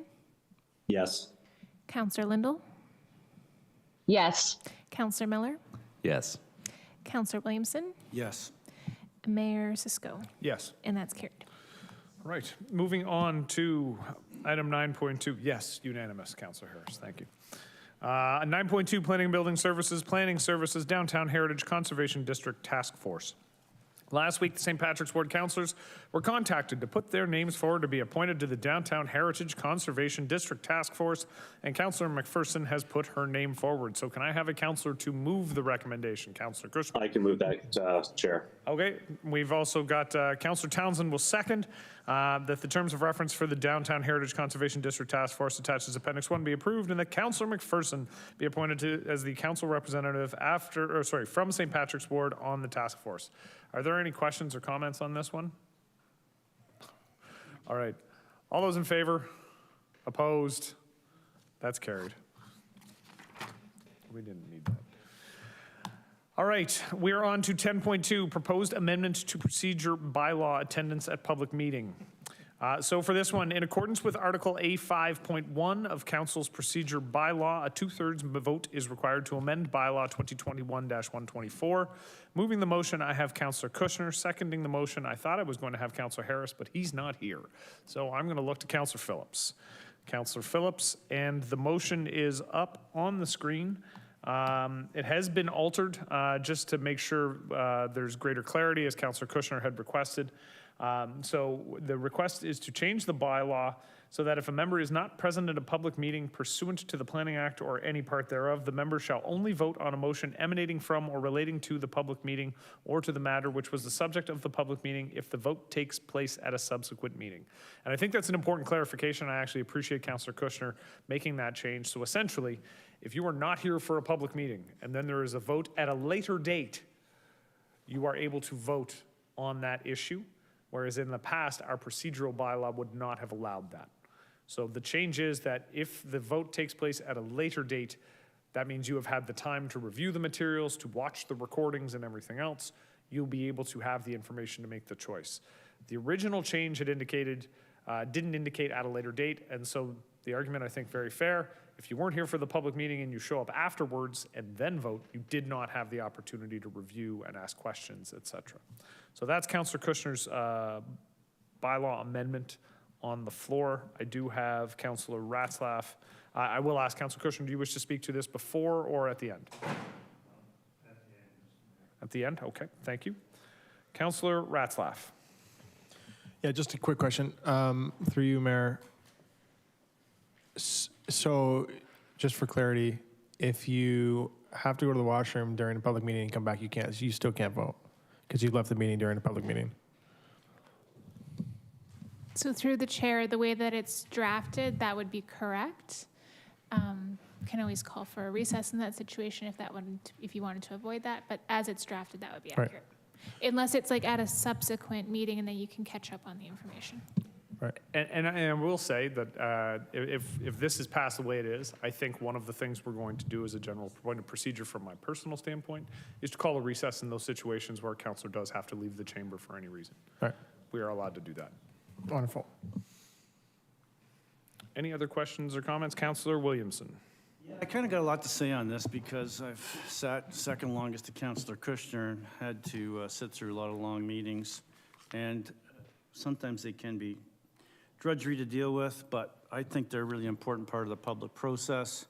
Land use planning decisions are important, and so I really don't support the relaxation of the rules. To me, it's about accountability and transparency. In-person voting ensures that representatives are publicly accountable for their decisions. I'm going to read a few things just so I can make this happen faster because I'm probably going to not be supported on my position, but there it goes. You know, we are here and it allows, when we are here, it allows the constituents to witness our participation and stance on critical issues. Land use planning often involves complex issues and debates. In-person attendance allows representatives to ask questions and directly be involved with residents and other stakeholders that are here. The other factor, I think, is public trust and confidence. The physical presence of councillors demonstrate the commitment and seriousness about the issues at hand. Constituents are more likely to trust and have confidence in decisions made by representatives who show up and actively participate in the process. The physical presence of elected representatives during important votes symbolizes the gravity and importance of the decisions being made. It reinforces the idea that land use planning decisions have lasting impacts on the community. And lastly, it's been sort of in vogue to suggest that local residents now are somehow derided as NIMBYs, and really their concerns are not being taken, in my mind, the way that they should be. So we are elected by our neighbors, our local residents, to make decisions on their behalf, and I think that the system that we have already is slanted largely against local voices and in favor of developers. So I think in-person meetings are important to engage with stakeholders and residents and developers directly. That being said, I do believe that there are exceptions to be made. I mean, it was ridiculous that we couldn't take a washroom break. I fully see that, and I think there are legitimate circumstances where councillors can't be present, as Councillor Kushner has over the last number of weeks, and I got to say I'm very pleased to see him back in the chamber, even though I don't necessarily agree with him on going in this direction. So That's my piece. I do see value. There's lots, I mean, in the court of law, the jurors, the judge has to be in place for important decisions to be made. And I think the same thing applies here, and I don't think it's the same thing with MPPs and MPs. They got to be in place when they come to final votes on laws, or amendments to laws. So I kind of feel the same way about local councillors. Thank you, Councillor Williamson. Are there any other questions or comments before Councillor Kushner gets the last word? All right, seeing none, Councillor Kushner. Yeah, Mr. Mayor, I appreciate the concerns expressed by Councillor Williamson, but at the last meeting, you weren't able to attend the meeting, but you did watch the meeting, and you're allowed to vote. And the possibility, the alternative to this motion would be to have that exception voted upon for every meeting. And I think that would be awkward, but at the same time, I think for the public meetings, we should make every attempt we can to attend the meeting. Thank you. Thank you, Councillor Kushner, and I agree wholeheartedly with that final comment as well. With that, I will look to the clerk to call the roll.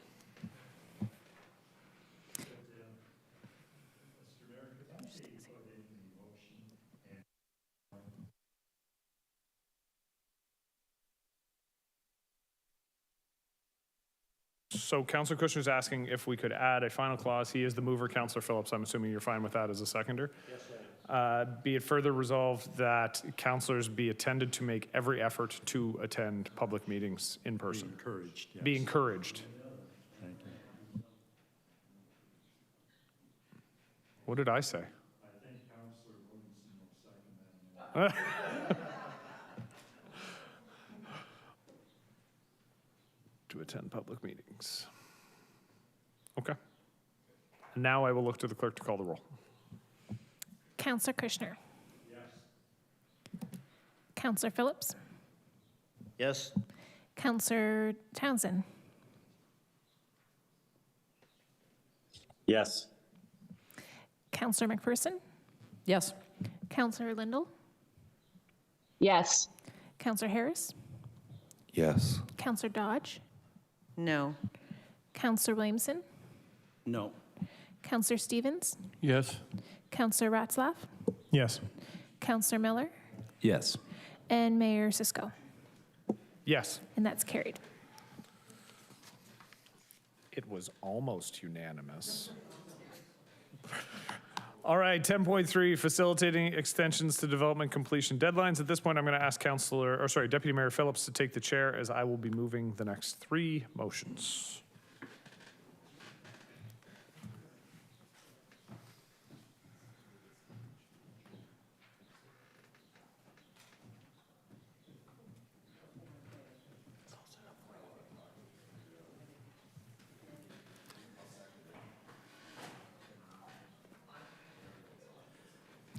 Okay, moving the motion, I have Mayor Cisco. Seconding the motion, I have Councillor Harris. Motion's on the screen. Harris, H-A-R-R-I-S, yes. Mr. Mayor, do you want to speak to this? You can read it if you will, if you'd like, but I'm sure others can read it. I will just say, Mayor Diodati was required to read an entire motion to Regional Council last week, and it took him a solid 7 minutes to get through the 3 pages. It was pretty bad. So no, it's on the screen. It basically is, I would consider this a housekeeping motion, really just that we direct staff to draft amendments to 2015 and 2020 Community Improvement Plan permit approvals for extensions to completion deadlines. I think everybody is aware of what's gone on over the last 4 years in terms of the issues within the development industry. It's been very difficult to get financing in place throughout the pandemic and in the aftermath of the pandemic. So this allows staff to create the amendments and direct staff to create the amendments to bring back to council for approval. Thank you. Comments, questions? Councillor Dodge, yes. Thank you. Through you, Mr. Chair. I'm just wondering if we're to allow these amendments to go through, how does that work towards the budget? Because I'm under the understanding that we actually, when we award the CIP, it goes into our budget and the money's set aside for that. So how is this going to work if we're now extending that? Director Cathay? Through the chair to the councillor, the purpose of this motion is to allow us to extend the amount of time it would take for people who have already got approvals in the process to finish their obligations. So this money has already been put aside in our budgets. Okay, so, sorry, I just need clarification, I guess. So right now, if I'm a developer and I get the CIP funding, it's put aside for me until my project is finished, correct? And if for some reason I don't finish it, that money goes back into the coffers for other projects that could possibly get done then? Through the mayor to the councillor, the way the 2020 CIP is written is that if a project receives CIP approval, we do budget for that. And if it's not completed within the 5 years, then the money that we've budgeted for that goes into the Affordable Housing Reserve. Okay. Okay, thank you. Thank you, Councillor.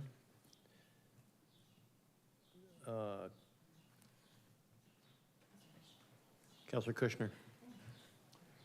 Thank you, Mr. Deputy Mayor. I did watch Mayor Diodati read this, and I fully approve.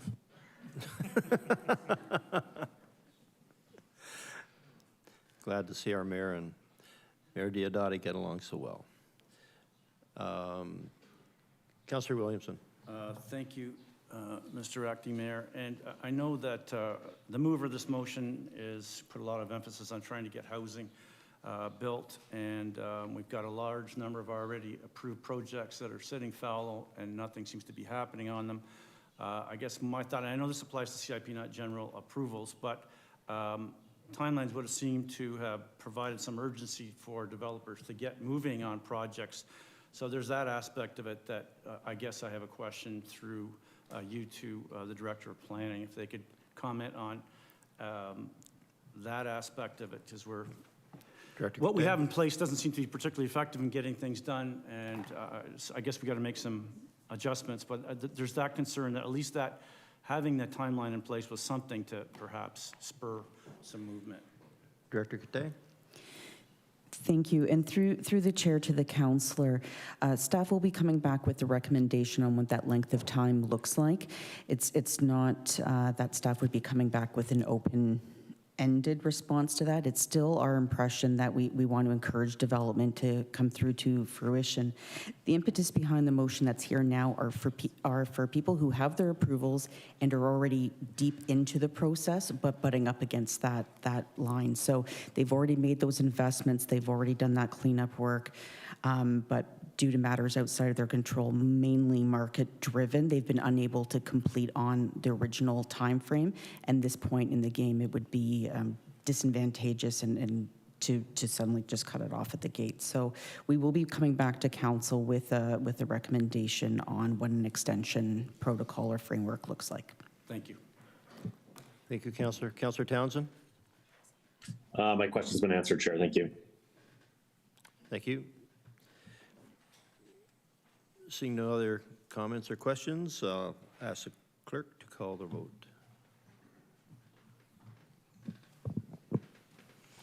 Mayor Cisco. Yes. Councillor Harris. Yes. Councillor Miller. No. Councillor Williamson. Yes. Councillor Townsend. No. Councillor Ratzlaff.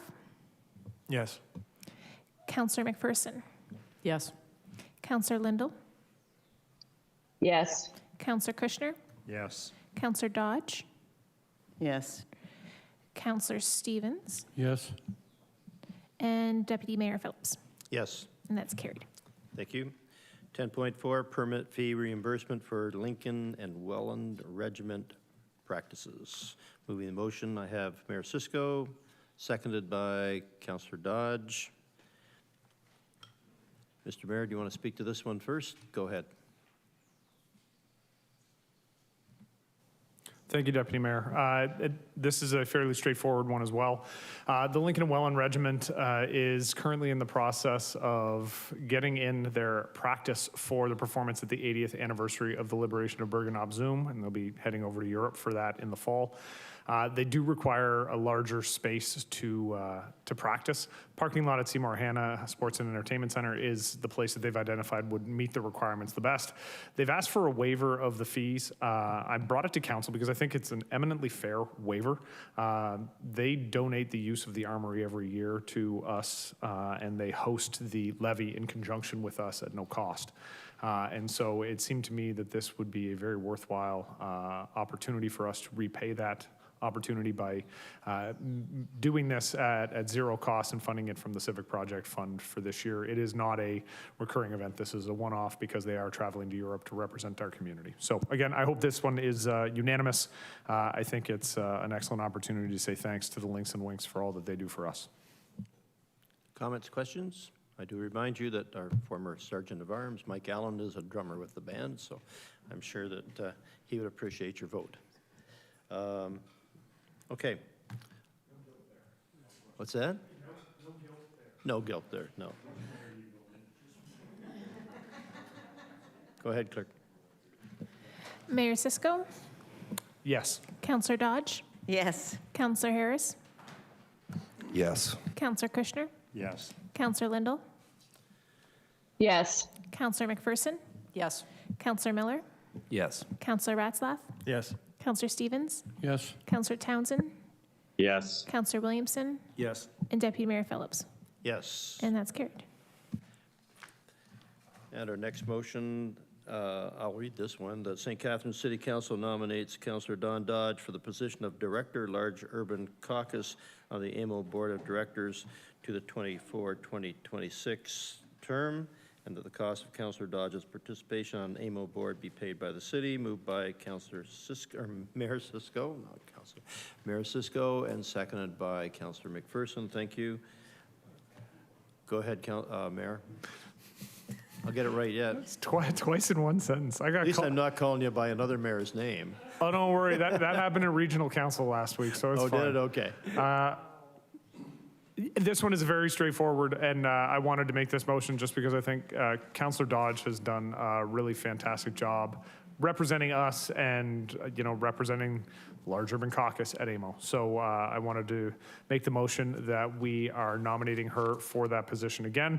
And I will finish by saying that I encourage all of my colleagues when we're at AMO this summer to make sure that you vote for Councillor Dodge so that she can retain that position, because as I said, she's done an exceptional job chairing the committee and being a representative and bringing back the information. I think, and I will just say from my own personal perspective, I've been around the Horseshoe for 14 years, and in those 14 years, we've received more information from AMO since Councillor Dodge took on this role than we ever have in the past. And I think we have a better link to AMO than we've ever had in the past, and I appreciate that, and I look forward to it continuing. Thank you, Mr. Mayor. Well done, Councillor Dodge. Ask the clerk to call the vote. Mayor Cisco, Yes. Councillor McPherson, Yes. Councillor Lindell, Yes. Councillor Kushner, Councillor Harris, Yes. Councillor Dodge, Yes. Councillor Williamson, Yes. Councillor Townsend, Yes. Councillor Stevens, Yes. Councillor Ratzlaff, Yes. Councillor Miller, Yes. and Deputy Mayor Phillips. Yes. And that's carried. Thank you.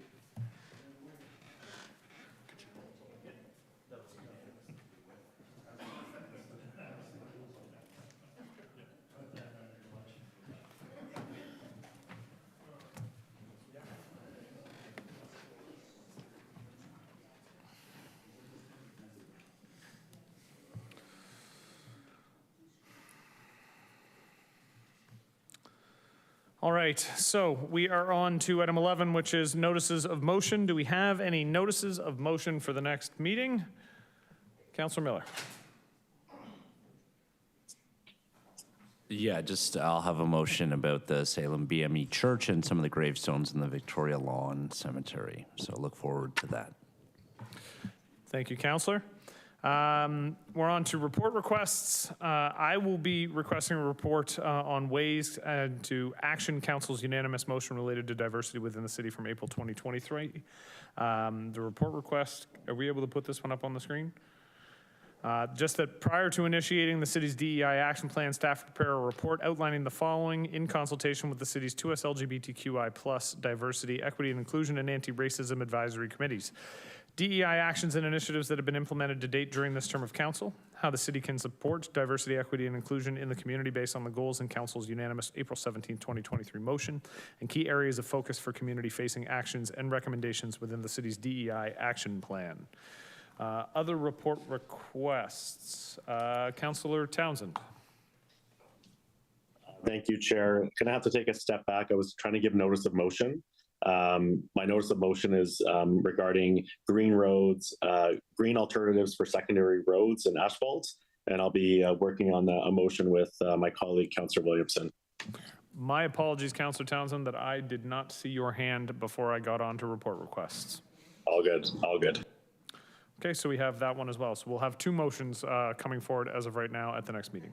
Are there any other report requests? Councillor Williamson? Request, maybe just a request to the region to look into safety issues at St. Paul Street West and 3rd Street South, that intersection following a fatal accident that happened last Thursday. Okay. I'm going to look to Mr. Martuccio if we can pass that request for regional contact through you. Yeah, through you, Mr. Mayor, could you just repeat St. Paul Street West and St. Paul Street West and 3rd Street South. Yeah, I will pass that on. And Councillor, it's Councillor Harris's word first as well. Okay. First is Regional Road too? Okay. And I believe that the intersection of 1st and St. Paul West has red light camera at this point, correct? That was recently implemented? To you, Mr. Mayor, I'm not 100% sure on the red light camera, but I will reach out to the region on those intersections. Okay. Okay, so we have that request through Mr. Martuccio. We have my report request. So all those in favor of the report requests? All those opposed? That's carried. And we'll say that was moved by Councillors Harris and Stevens, just for fun. All right. Item 13.1, Committee and Task Force minutes to receive. Can I have a mover and a seconder? Councillor McPherson, Councillor Dodge. All those in favor? Opposed? That's carried. And now on to closed session. And it says, look to the clerk to read the reasons for going into closed session. So the motion to go into closed session today is for a report from the Office of the CIO. It's a property matter. It's closed session pursuant to Municipal Act Section 239(2)C, a proposed or pending acquisition or disposition of land by the municipality or local board regarding 25 YMCA Drive.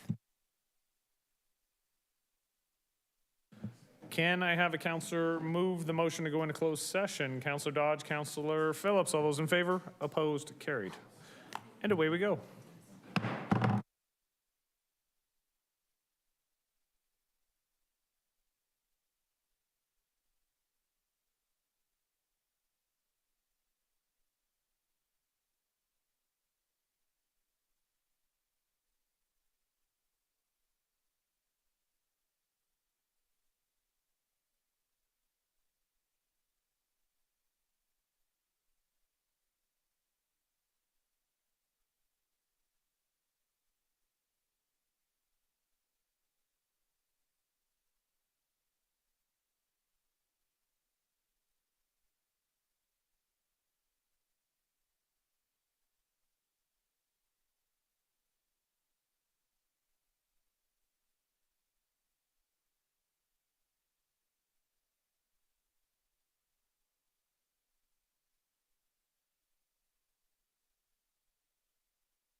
And we're back. Wait, I should have taken a look. Sarah, we good? We're good. All right, we are back. Motion arising from closed session.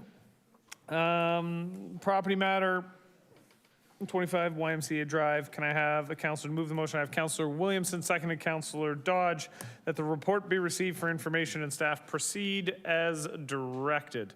And I will look to the clerk to call the roll. Councillor Williamson. Yes. Councillor Dodge. Yes. Councillor Harris. Yes. Councillor Kushner. Yes. Councillor Lindell. No. Councillor McPherson. No. Councillor Miller. No. Councillor Phillips. Yes. Councillor Ratzlaff. No. Councillor Stevens. No. Councillor Townsend. Yes. Mayor Cisco. Yes. And that's carried.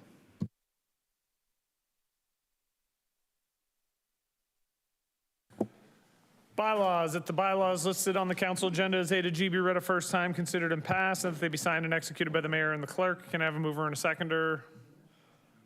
I'm going to go with Councillor Lindell, because she hasn't moved anything tonight. And then I'll go with Councillor Phillips.